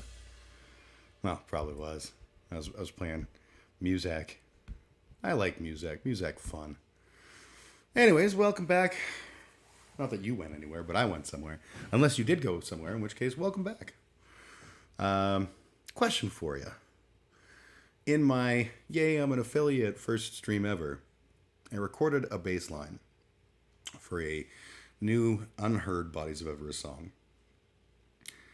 Got some fresh coffee? I also got some fresh coffee. And it's in my Marvel Civil War cup. Captain America. Iron Man. Life is good. Anyways, it wound up being that no one heard anything except me making really awkward bass noises. What I'm wondering, would y'all like to hear this song? It is not in a final form by any stretch. It is not properly mixed. It is not good even. But it's cool because it has a guest contributor playing guitar. Yeah, okay, I'm going to play it. The guest contributor is my pal. Oh. Sorry, I was accidentally recording. I don't know if the audio went weird there for a second or not. Anyways, Greg Carlson, who plays in a little band called Caveat, as well as used to be in Exit Strategy, and a pile of other bands. Greg is pretty much a god among men, and he contributed guitar line for this. So I'll have to see if I have like a decent... Oh, and you'll hear my cool count-in because there was no count-in. Will you hear my count-in? Oh. I think maybe. I don't know. Maybe.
whole thing. Essentially, just me and the fellers. We got the way that all came about is we basically had Reno had come up with the gist of it on a drum line, and then when we had our gig, we played with Caveat for their CD release. Greg and Reno started talking, and Greg was talking about collaborating. We were like, yeah, let's do that. And so we did, and it was awesome. And this is the end result is Greg did, and honestly, it's hilarious because like we played this show, Greg immediately threw out like this incredibly complicated guitar line, and I was like, yeah. And there was no way I can't do this, but I did it. But it took a very long time because I'm not a very good bass player. At least I'm not in Greg's league. But yeah, it was a good process, good fun, and I really like the song. It's not, like I say, it's not done. There's a lot of room for us to figure out what the fuck we're gonna do with it, but it's got some cool, and I like that, and we'll see what it ends up sounding like. And yeah, there you go. There you have it. There it is. All right.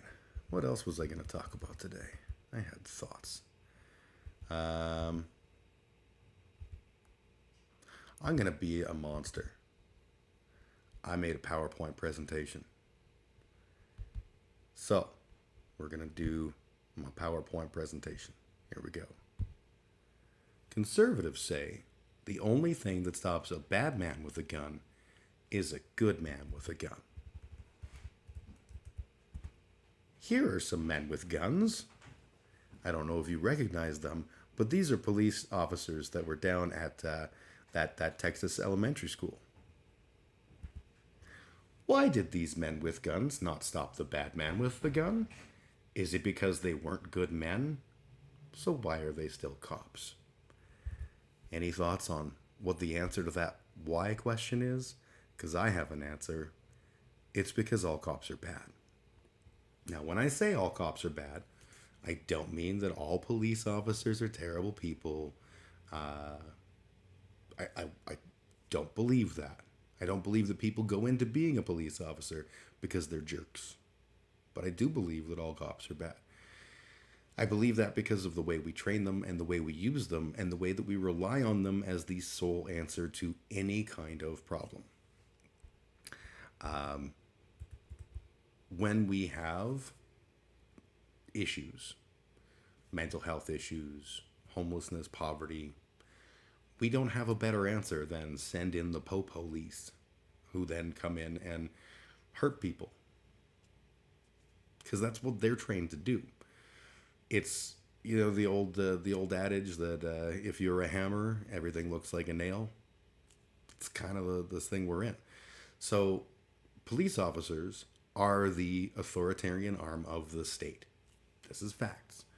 And I do believe that there is a need for that. There is a need both for the authoritarian side and for the detection and crime prevention kind of stuff. But they're not the only answer. And as long as we assume that the only answer is cops, cops are going to fail us. In this particular instance,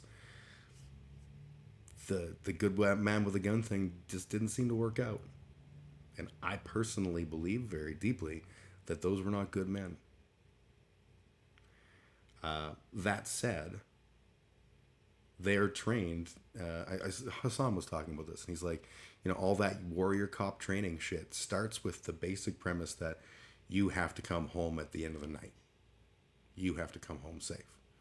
And yeah, you know, you do. We get that. But, like, it's still your job to do the hard and scary things. And people will say, oh, but Jim, you've never served. You've never faced that kind of fear. Well, let me tell you a story. Picture it. Sicily, 1937. Just kidding. Picture it. Calgary, the second distillery.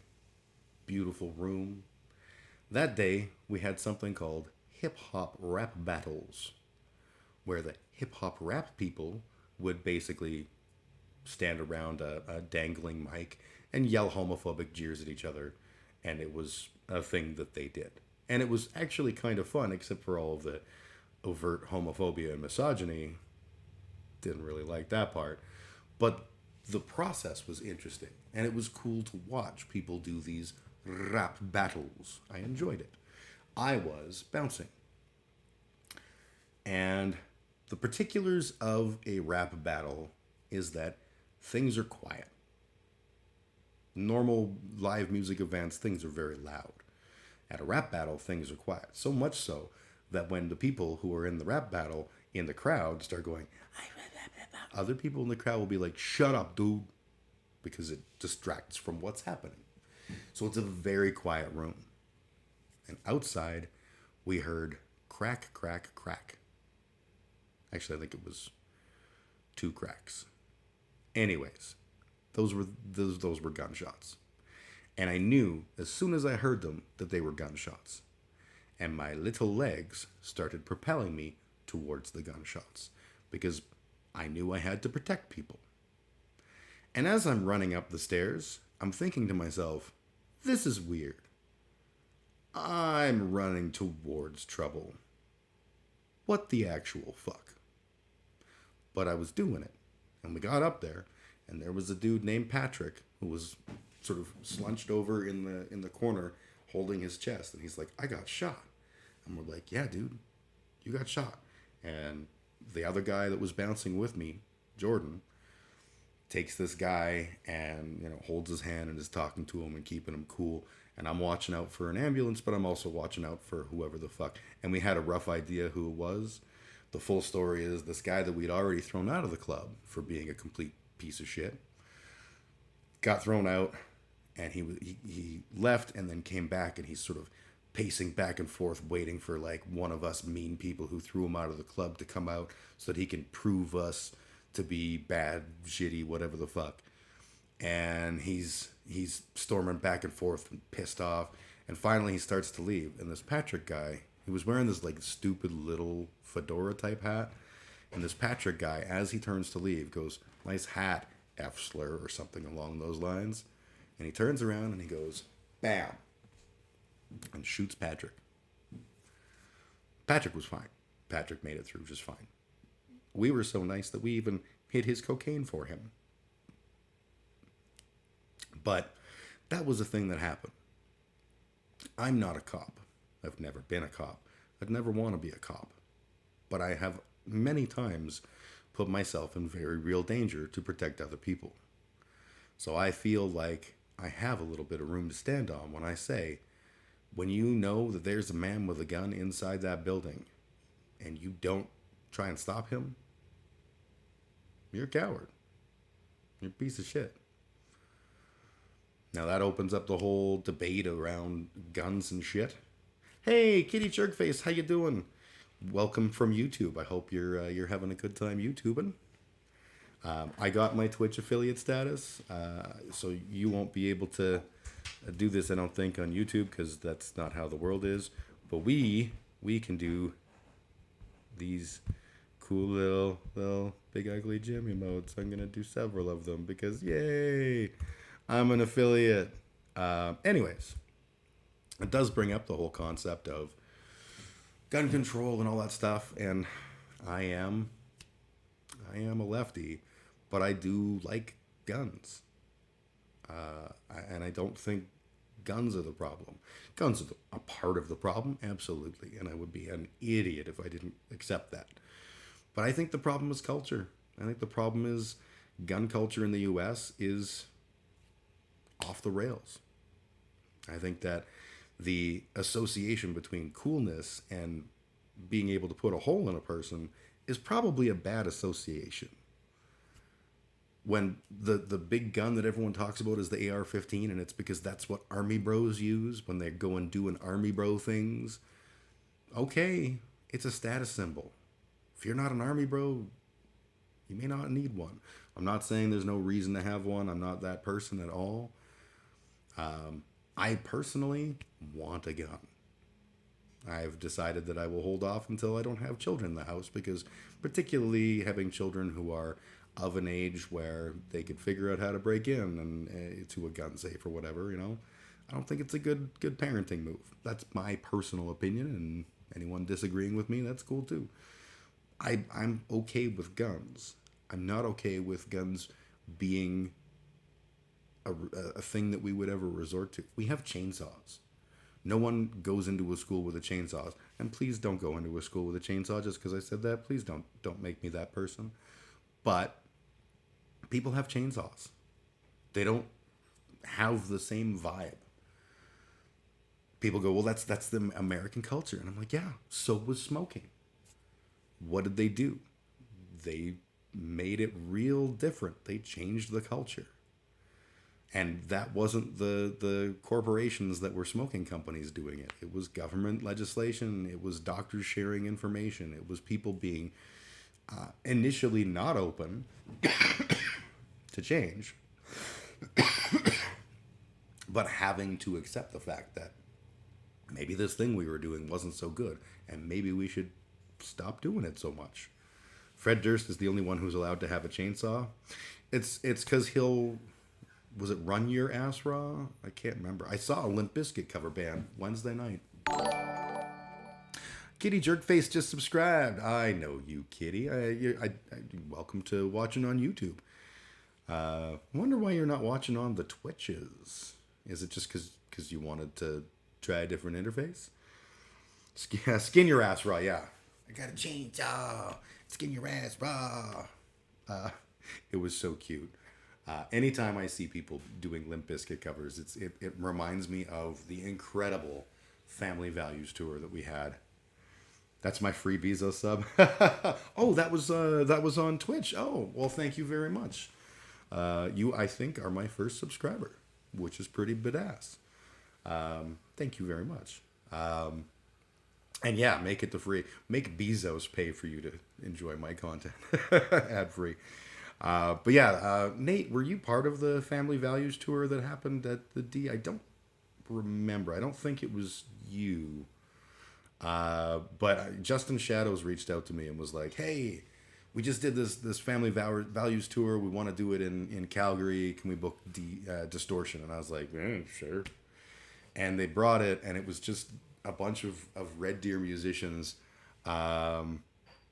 playing Korn and Limp Bizkit covers all night, and I was so dreading it. Honestly, I was so dreading it, and it was such a good night.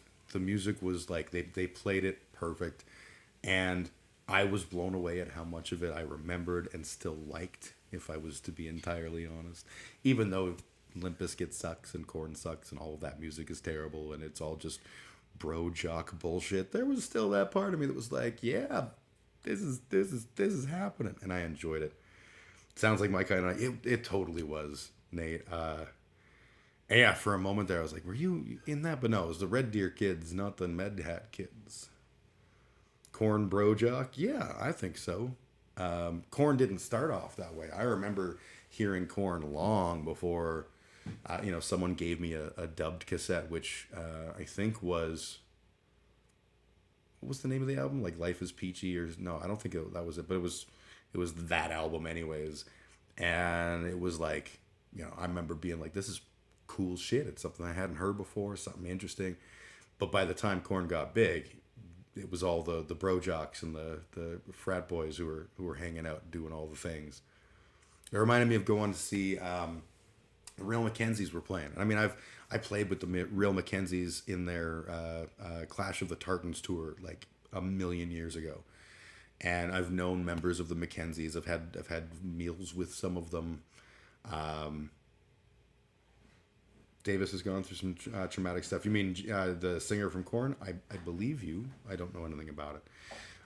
Anyways, so we got, they were playing, normally they would play like Dickens or whatever, but there was a period where those bars were not open, and it was St. Paddy's Day. So they ended up getting a gig at, I think it was the Whiskey, which is no longer a thing, but was like a dude bro bar.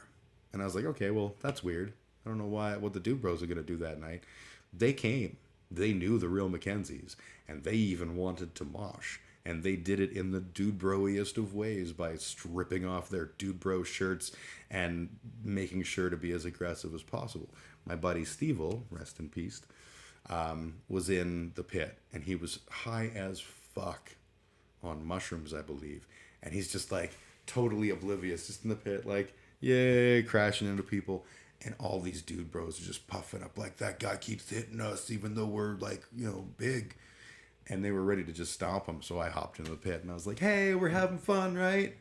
Yeah. And they were like, yes, we're having fun. Scary man. But yeah, it's Korn was like that night for me, where it was a band that was not meant for dude bros that became a dude bro band. And the Mackenzies did not become a dude bro band. But that show, there was dude bros. Huge dude bros. It's ironic the types of people that made a lot of that band's life hell in adolescence became their fan base. Yeah, totally. I guarantee you, if there were the people that I went to junior high and high school with that like bullied me and kept me living in misery for my childhood, I guarantee you, if they met me today, they'd be like, "Dude, you were so cool. You were such a cool guy." And I'm like, "No, I'm the same motherfucker you used to pick on, but now I will eat you." I always thought that FFDP, Five Finger Death Punch, and Papa Roach and Godsmack were the bro jock bands. Oh, and Nickelback. Interesting that you bring up the Papa, Roach. I saw them live, and here's the story. My buddy JP and Kevin, who used to run Megawatt Mayhem. I think JP still runs Megawatt Mayhem. Kevin is the guy that I did the political campaign with.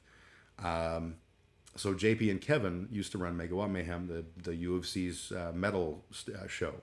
And they got a bunch of tickets to go see Korn. And they're like, "Jim, do you want to come with us? We'll pay, give you a free ticket." And I was like, "Yeah, that's fucking awesome." So I got to go see Korn, and the full lineup was Papa Roach opening, then Powerman 5000, and then Korn. It was the Freak on a Leash tour. And Papa Roach, lasting impression. They get up on stage, and there's like three guys on this gigantic stage, and you can tell they were not at that level yet. They're just three guys standing really still, surrounded by this gigantic stage. And it was like to the point where, as an audience member, I'm like, this looks uncomfortable. And then midway through, he's, after one of the songs, the singer points at the pit. He's like, "These motherfuckers here, these are the motherfuckers. But all you motherfuckers out there, y'all are motherfuckers." And I was like, are we the good motherfuckers? Are we the bad motherfuckers? What's happening? It was surreal. But yeah, Papa Roach, definitely bro-y. What was their song? I can't even think of it. I don't want to think of it. And Five Finger Death Punch, I've literally never paid attention to. Godsmack, another one that could not give a shit about. Their vocalist is really good live. I saw them in Five Finger Death Punch in 2015. Someone gave me free floor tickets last minute, so I went and took a bunch of Oath merch with me. Right on. That would have been one hell of a tour. Honestly, Korn sucked. I was surprised because Korn had been notorious at this point of like being, putting on amazing shows, and they phoned it in. They may as well have just been lip syncing. The only thing that was good that night was Powerman 5000, which is Rob Zombie's cousin or brother or something like that, and that was worth everything about that show. Powerman 5000, who I'm not a huge fan of, just put on a show. It was good. I would have died to go to that tour. Midway through, I'd have died not to have gone to that tour. That's not true, but it was definitely not the radness. Last Resort, yeah. Cut my life into pieces. This is my last resort. Yeah, very broy. Of damn Korn on a bad day is bad. Korn on a good day is great. Yeah. I would have to agree. I think that to this day, certain Korn songs come on, and you can't help but have an emotional reaction. Like the weird guitar in Freak on a Leash. Not Freak on a Leash. What was the name of the song? Something takes a part of me. Are you ready? Another great one. I loved that intro for a song. I was like, that's so fucking cool. Yeah, Korn had some bangers for sure, but those bangers belong in the past. I love that when they did the Woodstock 20 years later, Woodstock 99 or whatever it was, and they had Alanis Morissette pay like after Limp Bizkit and before Metallica or something like that. Like, who books that shit? And little tiny Alanis with a guitar, this fucking riled up juice pig roid boy crowd screaming, like ready to murder. And she gets out and starts singing, like, and isn't it ironic? Don't you think? And they're pelting her with water bottles, and badass fucking Alanis just stood there and played and didn't give a fuck. And they did not stop her. And that is the most fucking metal punk rock shit you'll ever do. Mid 2000s Korn lost me. Yeah, by the time they hit a certain level, they kind of became a whole different band. And I think that's pretty common. I think a lot of bands, work hard, sound great, get a break, and then shit just goes weird. I was a teenager when that tour was a thing, just to be fair. Well, yeah, absolutely. I was in my early 60s, so that would have been, the timing does work. You would have been a teenager. Kiss is headlining a first date night, a fest date right after Lamb of God, and I was like, this doesn't make sense. That's a bit different though, because like the people, the loggerheads that are going to show up for Lamb of God, probably have enough respect and will like listen to Detroit Rock City a bunch of times and be like, oh my God, I'm seeing Kiss. Like, that's kind of a different thing. But if you just saw Limp Bizkit break shit and you've just smashed the fuck out of the stadium, and then Alanis Morissette gets on stage, I feel like that's a different monster. I was never a Kiss guy. No Kiss Army Soldier me.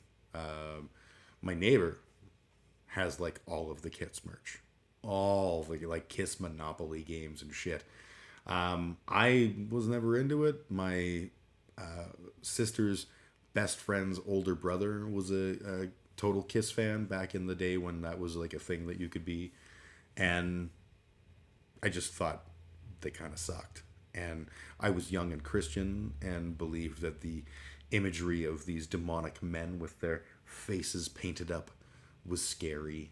I'll admit it. I was a little naive. I had the same reaction to Iron Maiden when I saw album covers like Power Slave or Seventh Son, and I was like, oh, Seventh Son of the Seventh. That is a corpse holding an abortion. What a horrifying thing. Where's the Jesus in it all? Well, things changed. Now I like these things. I have one greatest hits album from when I was 14. There may be 2 songs I don't mind, but they're not my cup of tea. Also, Gene Simmons really just makes me cringe. I because I'm not a Kiss person, good or bad, I've never really paid attention to Gene Simmons, and I feel like they're a band that's just really aware of their cash potential. And, good on them, capitalism, yay, work in the system, but it's not my thing. I feel like they're the classic example of like that band that was so evil and so dark, and everyone was like, oh my God, Kiss is like satanic, knights in Satan's service. And then they just were like, we can milk this motherfucker the rest of our lives. And they did. Karm was the beginning of the end for my evangelical youth. That's so cool. I love that. I wasn't an evangelist, but I was definitely like, I was a good Christian laddie. And my beginning of the end was my friend Ian. Ian would make me listen to Iron Maiden, and I would make him listen to Fishbone. He would make me listen to Merciful Fate, and I would make him listen to Midnight Oil or whatever. And we had this like musical friendship that we would share music with each other and stuff. And he was like all about the evilest metal you could find, and I was all about the stupidest happy feeling shit you could find. And so it was a weird mix, but it made. I remember reading, and I've talked about this on stream before, sitting in a campground in. The fuck were we, like Spokane, I think. And he had bought, no, Seattle or Spokane, I can't remember which, but he had bought, we went to the little record store that was nearby, and they had like, cheap, what we thought were local band cassettes, but they were just cheap, and they were up at the front, and we're like, oh, Merciful Fate. That is something about a vampire. Okay, maybe Ian will buy that one. So he bought it, and we're sitting around the campfire that night listening to it, and it's all like, super fucking operatic evil metal, and we're like, this is kind of cool. And we're reading the liner notes, which were a thing back in the day, and at the very end, like, every single story is the author describing how the song came about. We were sitting drinking the blood of a virgin in a cathedral's graveyard under a full moon, and this chord progression entered my head as if from beyond, and all this shit. And we're giggling and reading this, and then at the very end it says, "Satanic regards, King Diamond." And I was like, King Diamond? He's a really real Satanist. We're listening to Satan's music. It's been a while. Things have changed. Now I like Satan's music. He knows how to stay in the spotlight and maintain relevance. The level of marketing he's done with the brand that band created is ridiculous. I'm assuming we're back to talking about Gene Simmons. Yes, he. I don't know about staying in the spotlight. I think he's done a good job in waves, but I think he also recognizes that it has to be in waves or it will just ebb. And if you do it properly, if you time your appearances properly, you can ride that gravy train to Milk Dud Canyon. He copywrote the money bag because he realized nobody had. The money bag. I don't know what that means. It makes me think of the black metal dude that was interviewed for that metal docuseries a decade ago. What compels you to write this music? Satan. I remember that. That was so fucking good. Homeboy with his chalice. Satan. Oh, I mean by just trying to be a commenter on the industry.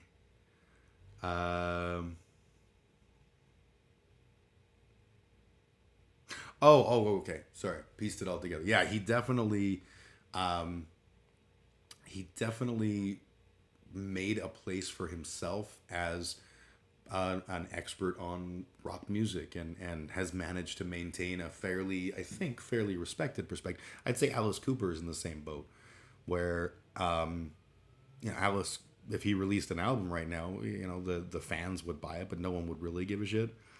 I don't think Gen Z is running around going, "Ooh, Alice Cooper, let me buy some Feed My Frankenstein, yo." But Alice Cooper has like a second life as a commentator on the music world, and I think that's kind of fucking rad, kind of fucking based and red pilled. The visual of the money bag. Simmons owns that. He definitely, there is a dude that knew how to get paid. And turned that into almost an art form in and of itself. And can't take anything away from him aside from, I just don't like him. I don't like him as a person, and I don't like his music, but I don't know a whole lot about him as a person. So if we had a beer, I'm sure I could be wrong or I could be right. Who knows? I met Gene Hoglan, and that was way cooler. Actually, the two coolest people I met, or three, would be Gene Hoglan, Chai Pig, and Buck. It's just on my head. Randy Rampage. Randy Rampage was cool. Interestingly, most of those people are dead now. I hope I'm not the common link. Someone protect Gene Hoglan. All right. I'm going to take another break. Alice, I think, has the respect of almost all in that industry, and Gene, I think, due to his persona and reputation, has lost a bit of ground, just because in 2022, being that guy that slept with everyone for 30 years doesn't really vibe with some. I definitely agree. And Alice Cooper, a lot of, the original stories about him, about what a horrible man he was, and, the killing of the chicken, for example, time would march on and we would hear what the actual story was, and they almost like served as a resurgence of that. He's not a bad guy. He's a good guy. He's a decent guy. Maybe a little dumb about flightless animals, but aren't we all? I would have thought the chicken could fly. Shit like that. Yeah, and that to me, that's a real problem with music as an industry. Is And I think I don't know if it started with early days of rock and roll or before that or whatever, but like the pandering to the artist to keep them beholden to the record company. Whether that's getting them heroin, or the rock and roll lifestyle of like the Motley Crue years and shit like that. It's Ozzy when he went solo. I can't. Ozzy's writing songs about fucking TV detectives and how much he loves his kids. I get it. Love your kids. That's cool. It's to me, it's like Perry Mason is exactly what you get in a world where what's his face, Zach Ryder, the Ozzy's guy who went on to form Black Label Society.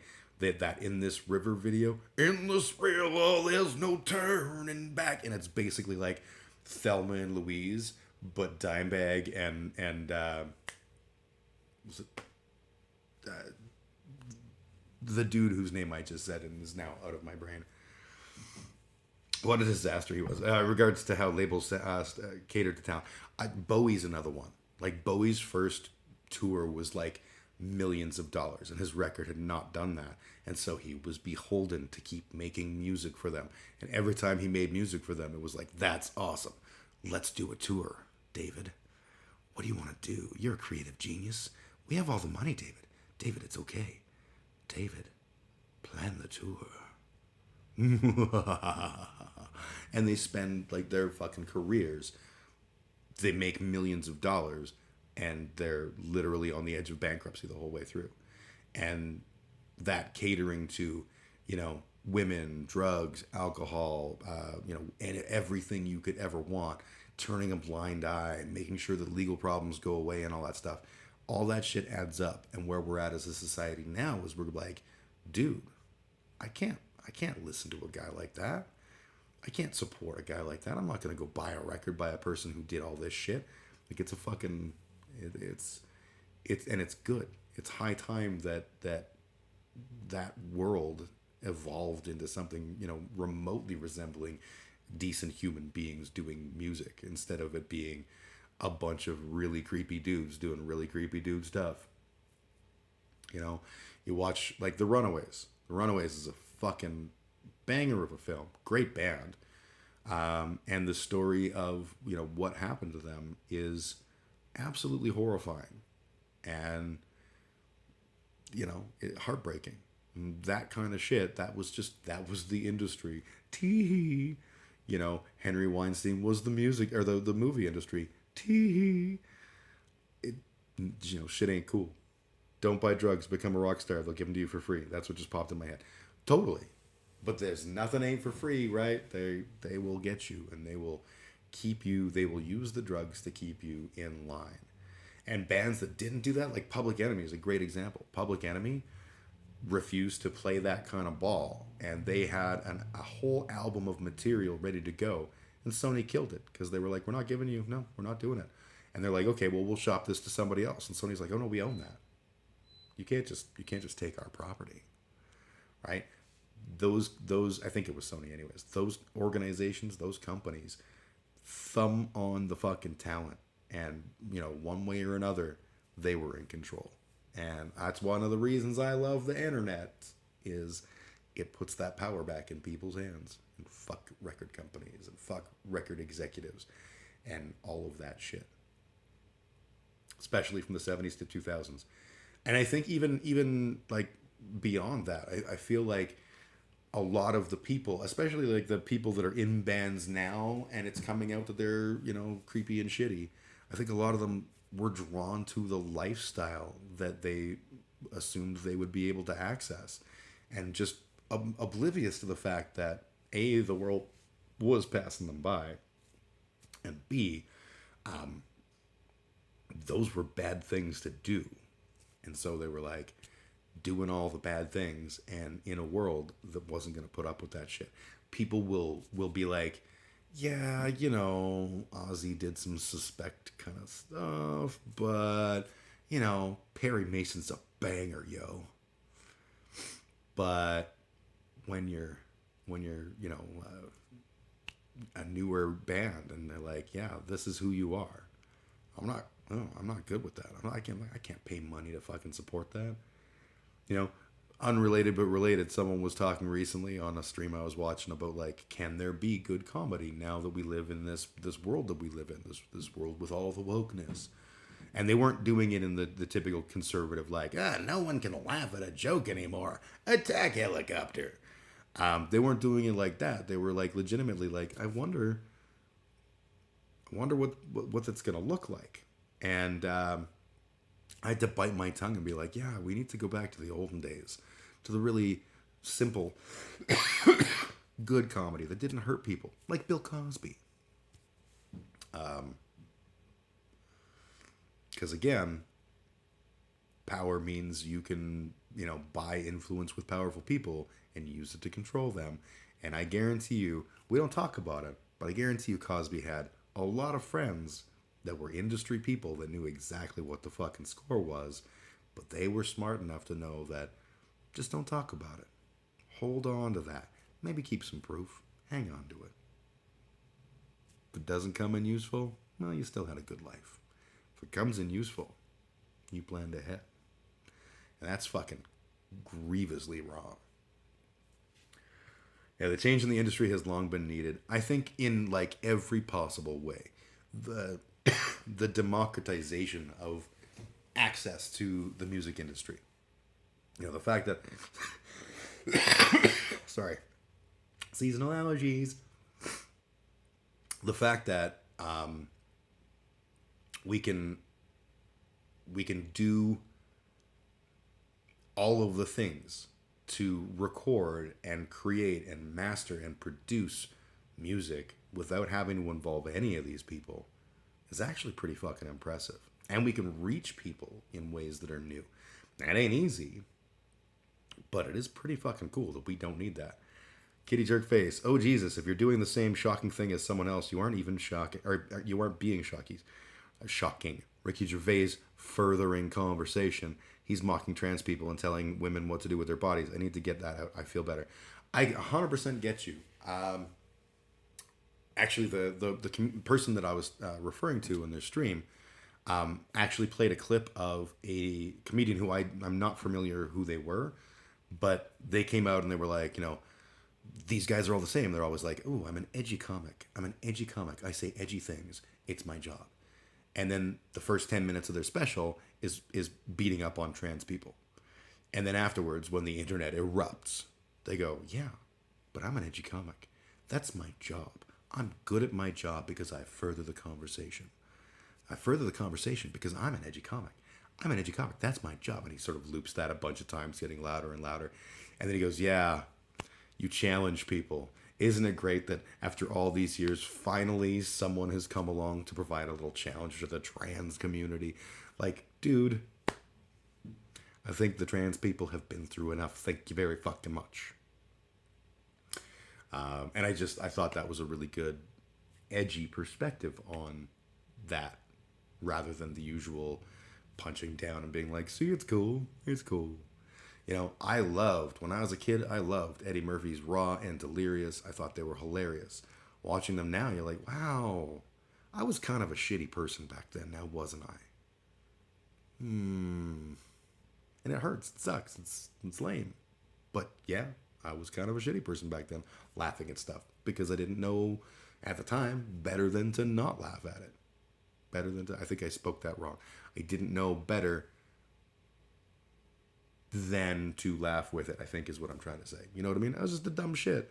And a dumb shit surrounded by a sea of stupid perspectives, which fortunately I have started to see through and recognize that this sort of thing just ain't okay. The film industry for the entirety of its existence has been full of this kind of horrid stuff. Actually, this can be stated for the entire entertainment industry as a whole. I would say every industry. The stories that I've heard of, like the oil and gas industry in the 80s and their Christmas parties, were like basically just like glorified orgies. This is the nature of power. And I think what we're doing right now is we're saying, fine, you have power. We can't stop you from having power, but we can stop you from trying to wield it and harm people. And I think that's fucking cool. I think that's fucking seriously cool. We're holding powerful people to account. And that includes musicians, and that includes entertainers and performers and producers, Weinstein, and financiers, Epstein. But also it includes you and me. People should just be doing good things. And that's probably not a horrendously difficult take. I feel like that's an okay take. I feel that way about Dane Cook. I haven't paid attention to Dane Cook. I remember everyone was up about him when I was like teaching college. I had students who were like, Dane Cook is so good. Oh my God, have you seen Dane Cook? And just their level of enthusiasm made me never want to hear Dane Cook. And then when I've seen bits of Dane Cook, I've always been like, meh. So I don't know any real valuable information about Dane Cook. Recognizing that things are also a product of their time is also huge. We can see how far we've come, but how far we have yet to go. I agree. I also feel like there's a bit of a unnecessarily vague get out of jail free card that a lot of people who were from that time are trying to use. And like Al Franken is a good example where, you know, he did wrong. He did not anywhere near as egregiously wrong as others, but he did wrong and owned that. But whenever you're like, well, you have to understand, you know, rape was commonplace. It was all right. You know, you wanted to touch a woman. You just touched a woman. You know, like, that doesn't make it all right. And it doesn't mean in that moment people should have fucking, you know, known better. Realistically, maybe they couldn't have. Maybe if you're Motley Crue and you're doing half the crazy shit they did, maybe you wouldn't have known better. But, like, I'm not going to defend that. Maybe you should have. I'm pretty sure other musicians at the time were doing crazy shit, and there were other musicians at the time who were, like, decent. I think. Maybe I'm wrong. I don't know. Man, I remember when I loved Dane Cook. I think this is an age thing where just the extra few years I have on you make it so that Dane Cook never really hit my radar. You know, my students all loved him, but I was like, meh. I will say for Dane, it sucks he got fucked over by his brother because in the case of all artists, we need to allow the ability to grow and develop over time, and we never get that from Dane due to everything getting completely taken and destroyed by his brother. I know none of the details of that, so I accept your comment as writ, and I don't know anything about it. Literally know nothing. Kitty Jerkface is an agreement, so we'll call it the yays have it. George Carlin's career came from the same time, and he chose topics far more carefully. It's a good contrast to look at a different comedy from different eras or films or music and see what was deemed socially acceptable. Even reflecting on it, it still seems ludicrous.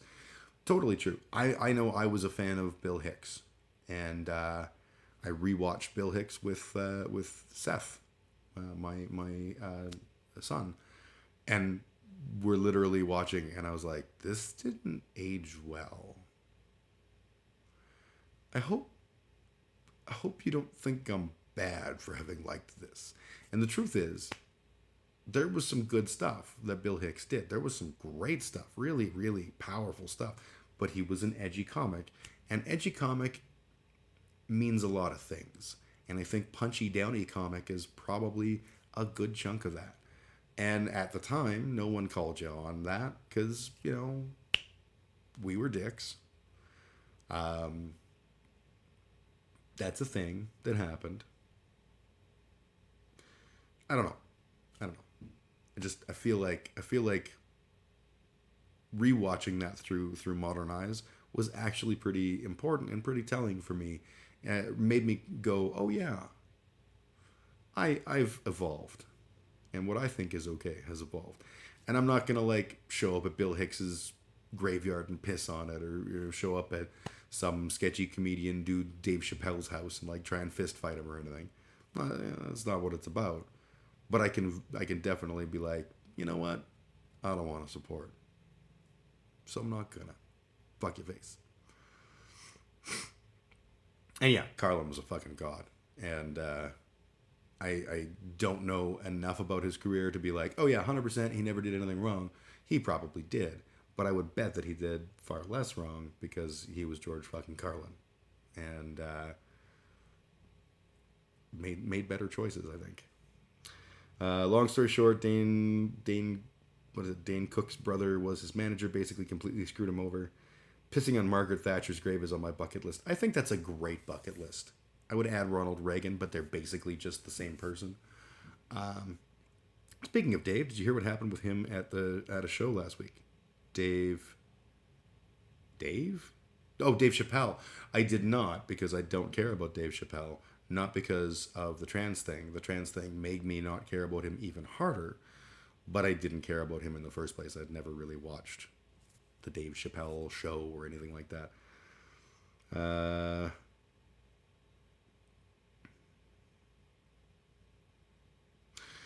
Yeah, while you explain, which I'm assuming you're probably doing, I will say I was on a panel and we were supposed to talk about who would we create a monument of as a woman, because it was Mother's Day, and the most conservative person on the panel said, and I don't remember who they said, but it was after that, I was like, I'm surprised you didn't say Margaret Thatcher. And he goes, I was thinking about it, but I didn't know if anyone would get it. And I was like, oh, motherfucker, I'd have got it. He did a random guest appearance on another comedian's show unannounced and doubled down on the trans stuff. Yeah, he's going to keep doing that. To paraphrase the old Bill Hicks joke, oh, the anti-trans dollar, that's a really good market right now. You should, ride that to the moon, baby. Just keep on punching down. Chappelle's not going to learn until he's forced to learn. That's the thing that he has been very clear about with regards to all of this. And so if I found him funny, I would still not pay attention to him, because that's the only way I, as John Q. Public, can affect any kind of impact. Not that it's going to. I'm sure Dave Chappelle's not sitting around his luxurious mansion going, if only Jim.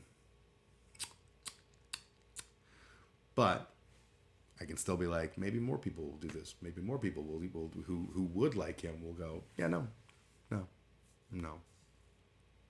Yeah, it's just disappointing. It's exactly right. It's sad.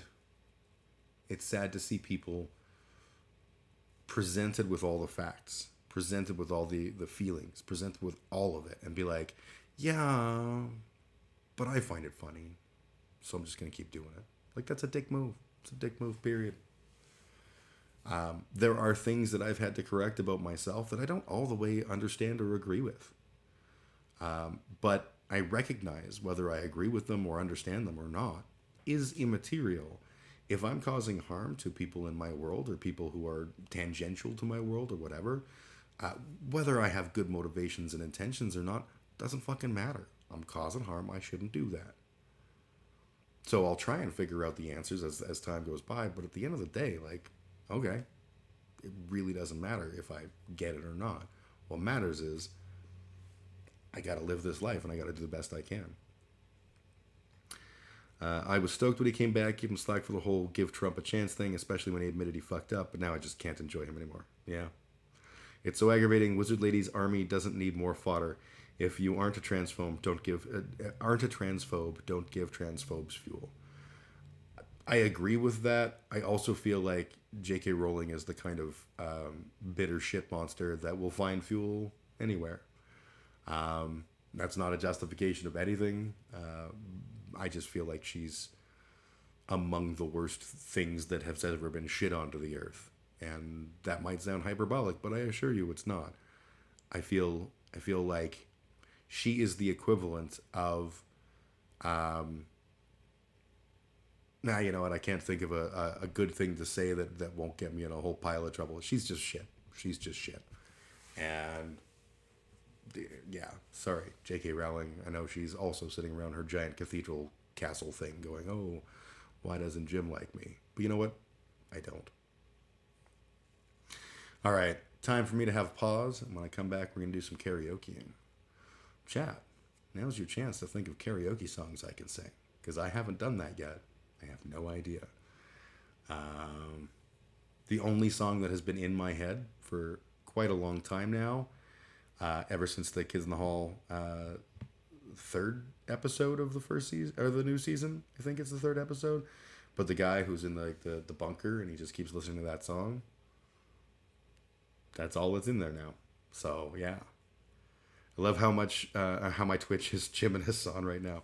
Wow, we're basically the same person, you know. If you never even see me and Hassan in the same room, right? You haven't. Just saying, Clark Kent Superman, Bruce Wayne Batman, Big Ugly Jim Hassan. I am a shitlib. All right, I'm gonna go jump on my other stream and make some quick content. Just kidding. All right, I'm gonna put that same track that I did earlier. I'm gonna put that on, not the cool one, the terrible one, and I'll put the thing on my face. And when I get back, we'll do some karaokeing. Where's my thing? There it is. Okay.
is off.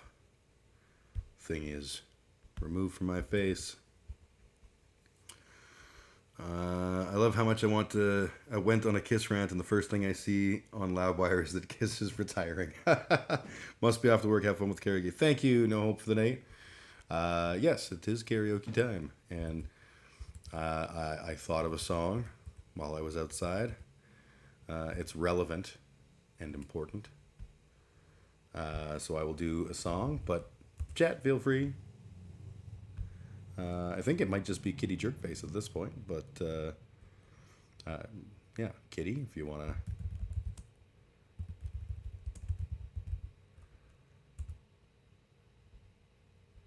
Okay, this will be amazing, and by amazing I mean genuinely awful.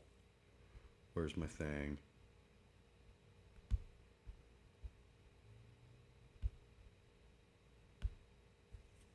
I clicked on it and it didn't start. There we go. Okay. Hang on. I know why it didn't start. And I'll get rid of that. Alright, and I'll fade over.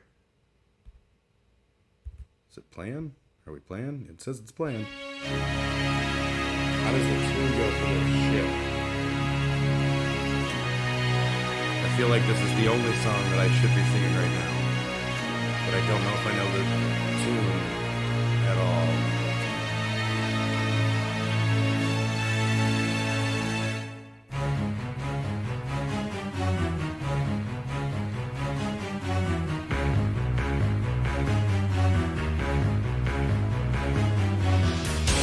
I'm not pulling up a tune at all.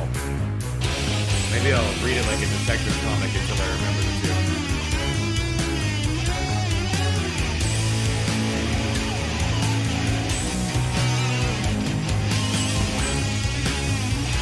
Back to leave it. Hold the mic so you can hear it.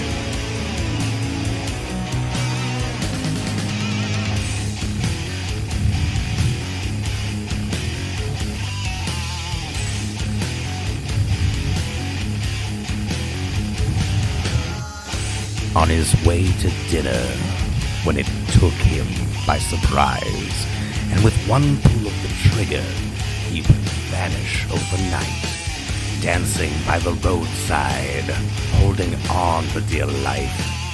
Then a gun from out of nowhere made a widow of his wife. I don't mind. It's a little dark, isn't it? Single file down the runway, feeling fine. And I'll see you, my friend, over and over again. Who can we get on the case? We need Harry Mason, son, to put you in place. Calling Harry Mason again. And we're back to this. It's like the worst ASMR stream. Riding painted horses. Oh, the kids, they love it so. You can see it on their faces, how they love the wind to blow. Minding my own business, like my mama always said. But if I don't try to help them, they could wind up on the front page. I don't mind. Draw the line. Feeling fine. And I'll see you, my friend, over and over again. Who can we get on the case? We need Perry Mason, someone to put you in place. Call him Perry Mason again.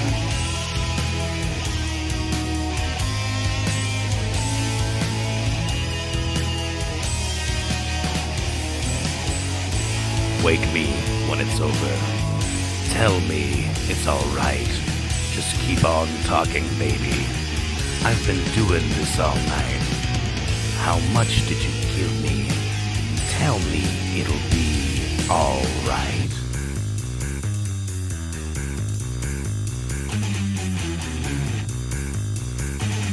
This is way better than Ozzy Osbourne. Just saying.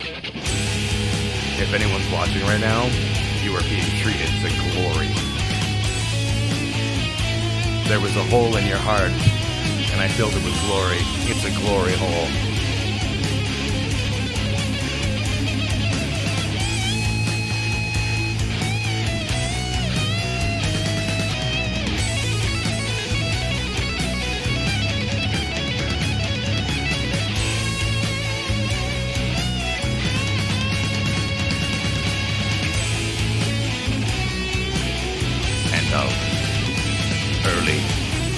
And I'll see you, my friend, over and over again. Who can we get on the case? We need Perry Mason to put you in place. Calling Perry Mason again.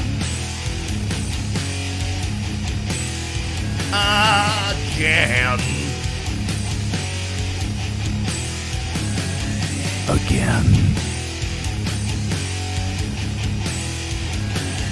Oh, that was gorgeous. Gorgeous. Alright. Chat? Anything? Or am I just left to my own devices? My own stupid devices?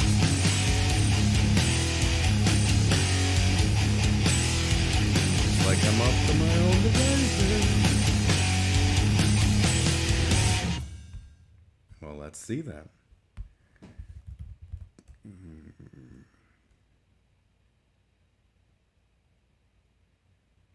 Oh, my devices suck.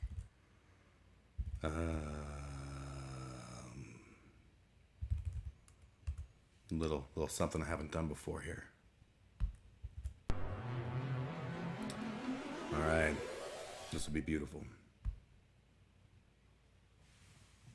That's right. Dancing Queen.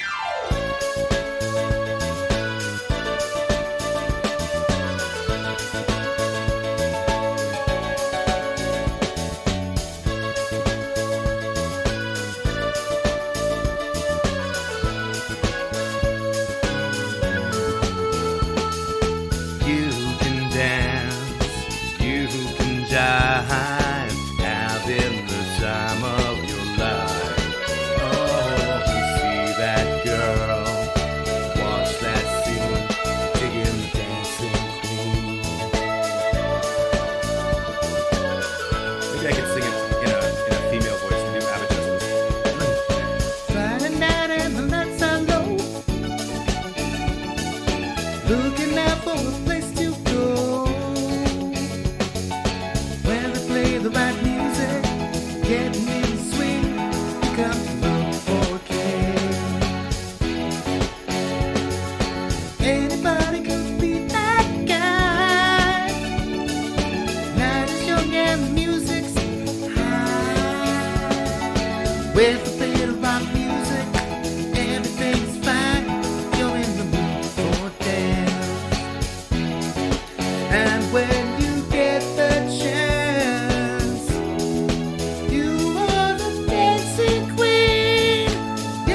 that's too high. Only 17. Dancing queen, feel the beat from the tambourine.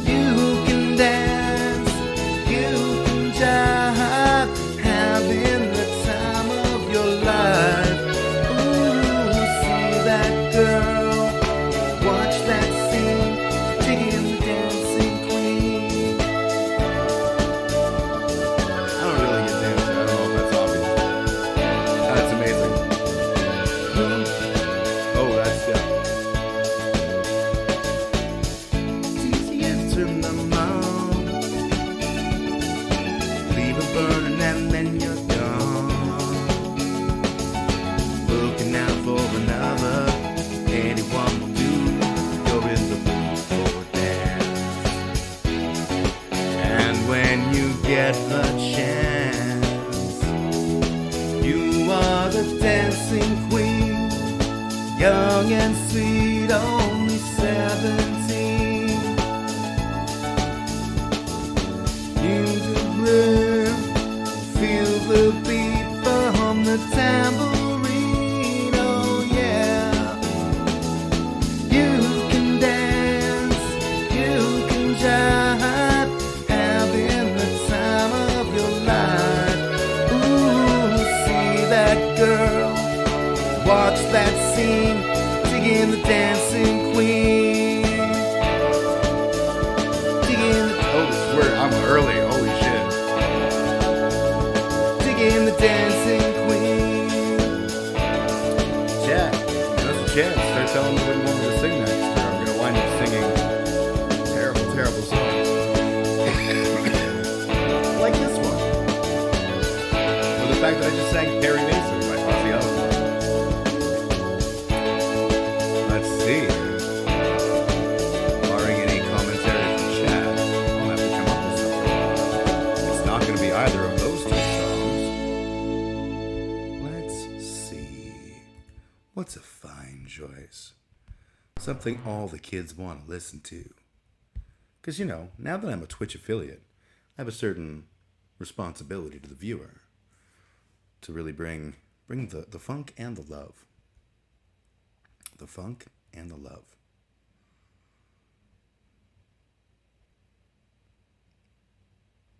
Why do I want to sing Coldplay? I should never, no one should ever sing Coldplay.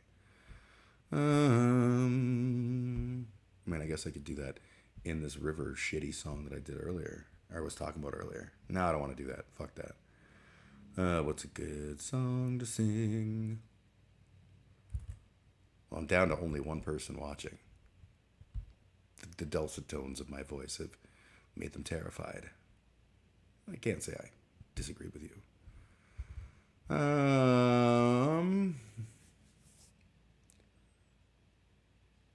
Okay, we're gonna Corey Hart it. Never Surrender. I think I've done this on stream before, but it was the first concert I ever went to.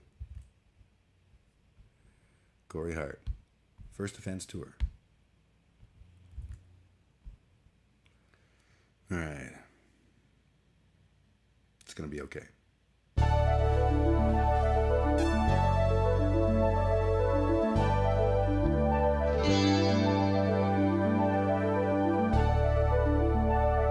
Corey Hart was notorious for his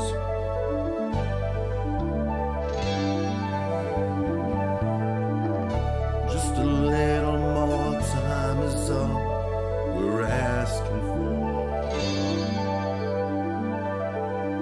It's just a little more time could open closing doors.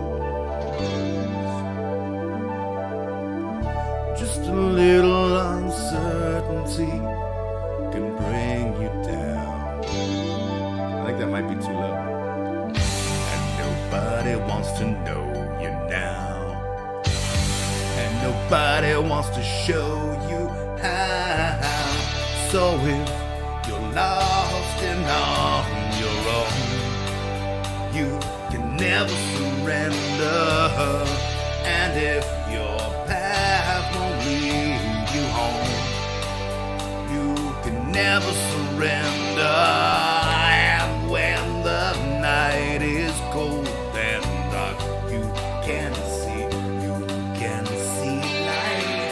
'Cause no one can take away the right to fight and to never surrender. Never surrender. Oh shit, fucked up. It's my first concert. It's been a long time. Back to the low part. Okay, force the balls up a little. There we go. Yep.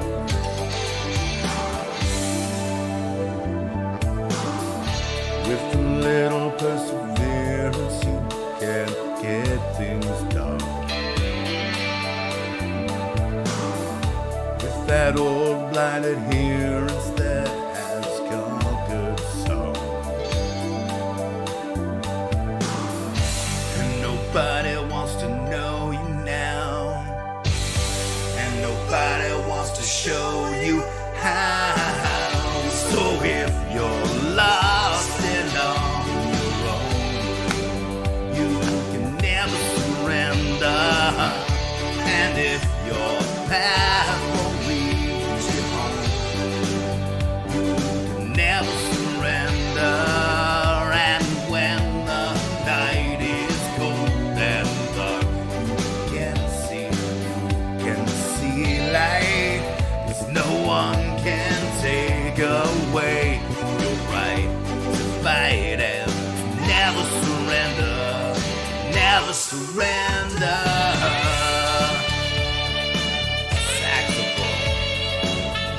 It's been all my life saxophone.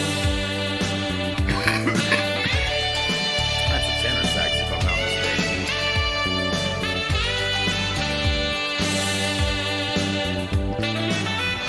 This truly was the first concert I ever saw. Corey Hart opening for April Wine at the Corral. And it was legendary. And when the night is cold and dark, you can see light. No one can take away your right to fight and to never surrender, to never surrender. Time is all we're asking for, to never surrender.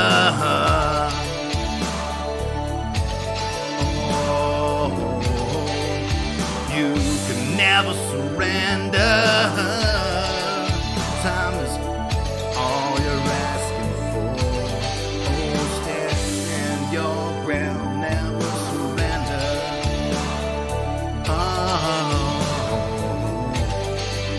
I said never surrender, no. That was before Corey Hart sold out, became one of the other Corys.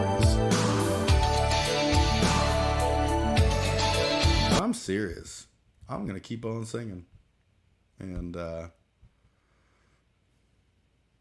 that's just how things are gonna be. It's how things are gonna be. I don't know what I'm gonna sing. If I just search for karaoke, what'll I come up with? Roxette,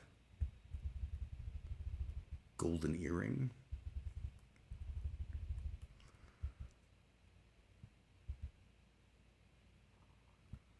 Okay, we'll do Africa. This will not be in my range, and I will fucking fail miserably.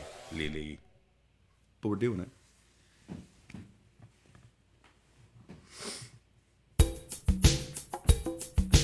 It's a great fucking song, period. My job is to destroy beautiful things.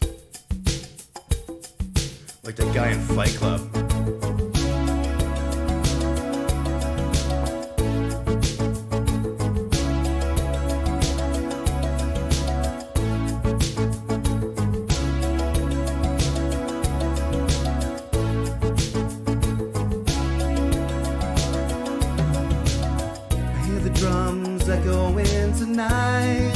She hears only whispers of some quiet conversation.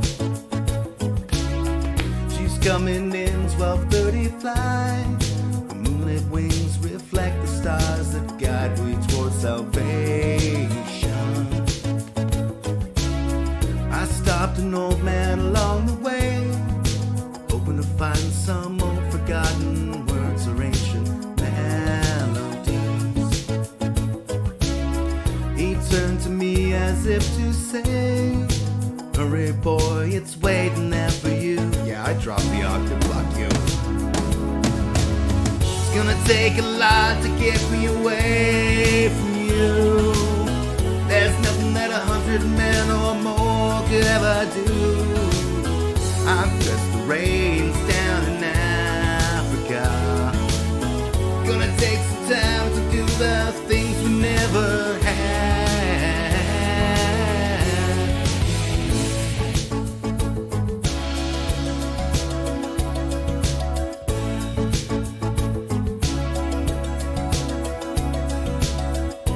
Dogs cry out in the night, 'cause they grow restless, longing for some solitary company. Know that I must do what's right, sure as Kilimanjaro rises like Olympus above Serengeti. I seek to cure what's deep inside, frightened of this thing that I've become. Gonna take a lot to get me away from you. There's nothing that 100 men or more could ever do. I bless the rains down in Africa. Gonna take some time to do the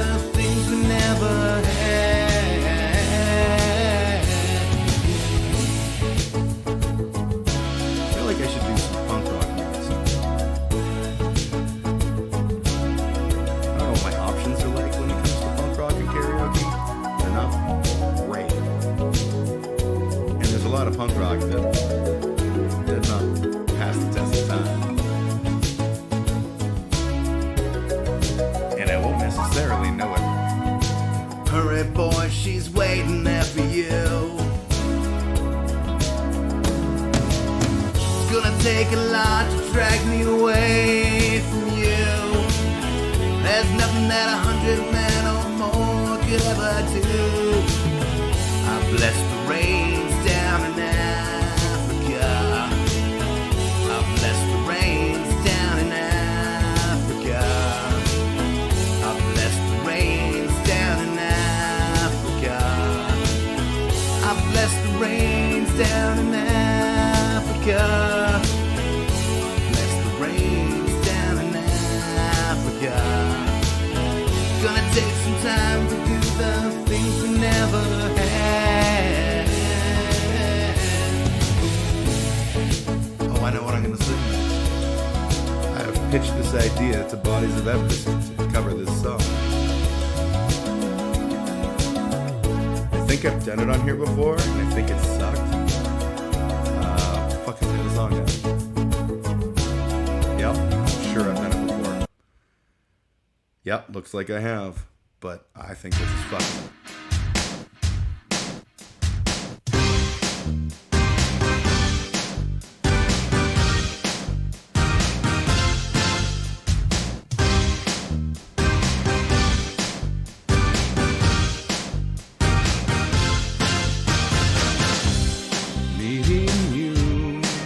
With the view to a kill. Oops, that was on the wrong note. Face to face in secret places, feel the chill. I might still be up on that. I don't fucking know.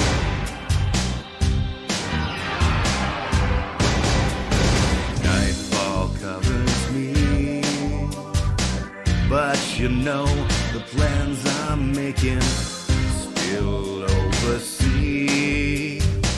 Could it be the whole world's open and wide? A sacred wine, a mystery gaping inside. The weekend's wide until we dance into the fire. The fatal kiss is all we need. Dance into the fire to fatal sounds, broken dreams. Dance into the fire. A fatal kiss is all we need. Dance into the fire. It's a view to a kill.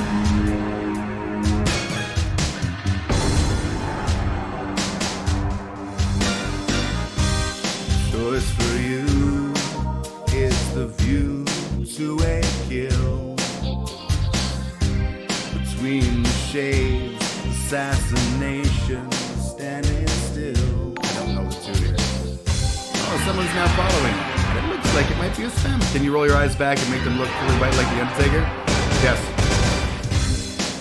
Good tears fall as snowflakes on your body. First time in years, drench your skin with lover's rose stain. A chance to find the phoenix for the flame. A chance to die again. We dance into the fire. A fatal kiss is all we need. Dance into the fire to fatal sounds of broken dreams. Dance into the fire. The fatal kiss is all we need. I will, just for you, new follower. Did that work? I think it did. So, at this point, I think you're the only person in my chat. DWDW123DW, which is a weird name. But, perfectly reasonable name. No judgments. Welcome. Thanks for the follow. Normally, what I do is I babble for the first couple of hours of my stream, which starts around noon Mountain Time, and then for the last hour, I just fuck around and sing karaoke because it's fun for me, and I'm a broken man. So I'm probably gonna do one more song and then call it a day. But that said, in order to do that thing where your eyes roll back in your head, it's literally just look up real far. That ain't magic. But yes, I can do that. I bring a lot of many varied skills to the table, not the least of which, the thing I just did with my eyes. I was going to do something punk rock. And let's just see what our options are. Not doing the Dead Milkman, not doing Green Day. I don't know how you might consider Cult of Personality to be a thing that would be called punk rock, but okay. Teenage Dirtbag, I suppose that qualifies. Fall Out Boy. I did Kill the Poor a couple weeks ago. Oasis. I think we're past the point. Okay, so let's just add some. Let's maybe see if there's any good Dead Kennedys that's not gonna get me in trouble. Holiday in Cambodia definitely would get me in trouble. Kill the Poor, I did a couple weeks ago. California Uber Alice, there's an N-word in there. Okay, I'm gonna do California Uber Alice, but anything questionable I'll pull out. And I honestly have no idea if there's anything questionable or not.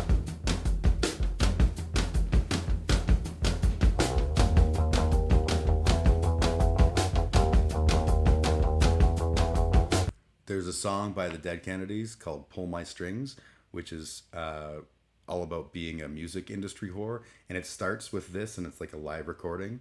And then they go, stop. We're not a punk rock band. We're a new wave band. And they lapse into this other song. It's really brilliant.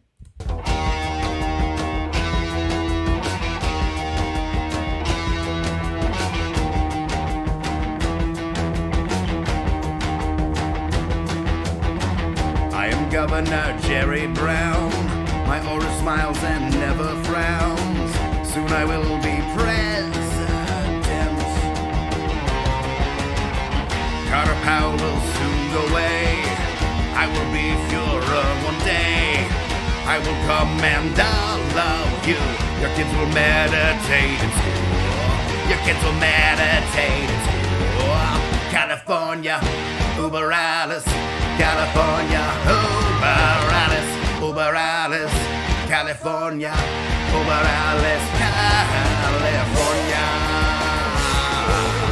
So this song is making fun of then Governor Jerry Brown.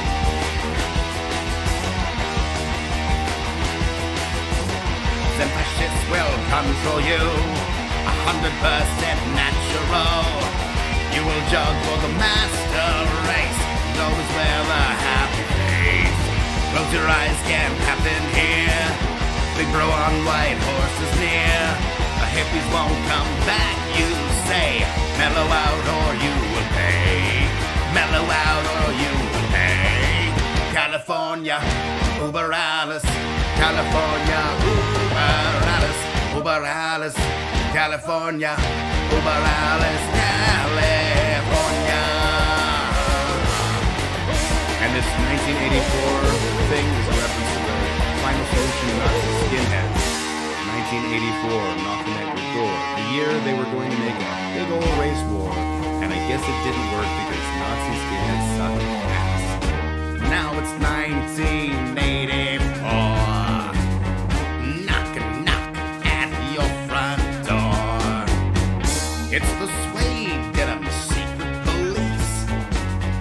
They have come for your uncool niece. Come quietly to the camp. You look nice as a dress ring lamp. Don't you worry, it's only a shower. For your clothes, here's a pretty hour. Unorganic poison gas. Serpent's eggs already hatched. You will croak, you little clown, when you mess with President Brown. When you mess with President Brown. California, Uber Alice. California, Umbralis, California. Umbralis, California.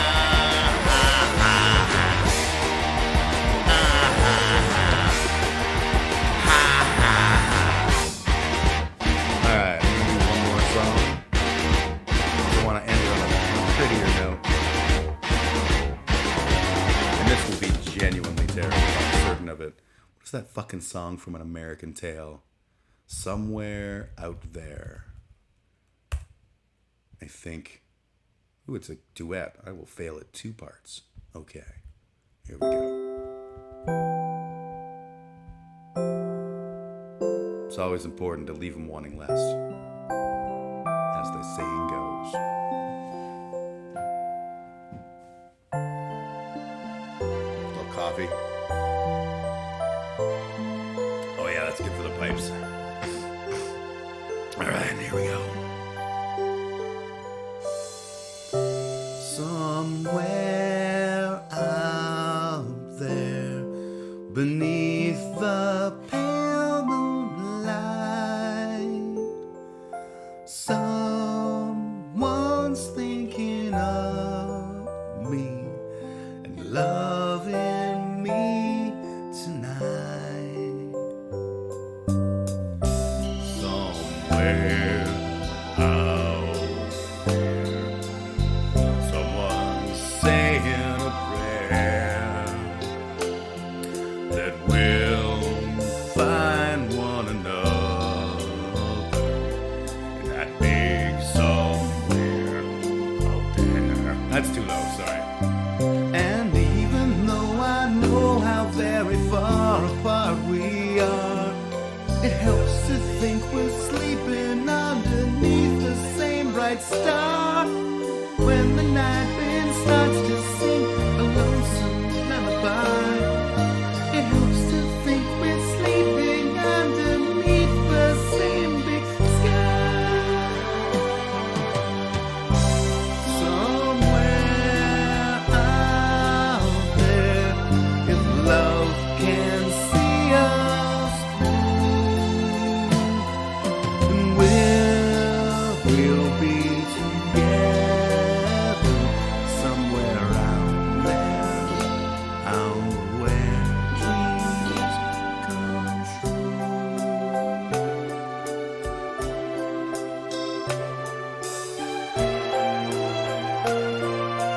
I recently had someone tell me that I was too thin skinned for certain things. I find that funny because, A, I'm not very thin skinned. I don't get upset about a lot of stuff. But also, B, I'll sing somewhere out there on the fucking internet just because it's funny for me. That really seem like the hate of someone, a fragile little person. I don't think so. And even though I know how very far apart we are, it helps to think we might be wishing on the same bright star. And when the night wind starts to sing a lonesome lullaby, it helps to think we're sleeping underneath the same big sky. Oh, no oxygen. Somewhere out there, if love can see us through, we'll be together somewhere out there, out where dreams come true. So beautiful. And that feels like just the right kind of vibe to end things on. The world is a vampire. The world is a vampire. But we can always sing songs from American Tale. And I think that's really what life's all about. Being sucked dry while animated creatures find love. That's a shitty moral. It's a shitty moral. Okay, I'm done. Good night. Bye. Ciao. Later. Peace. Fade to black.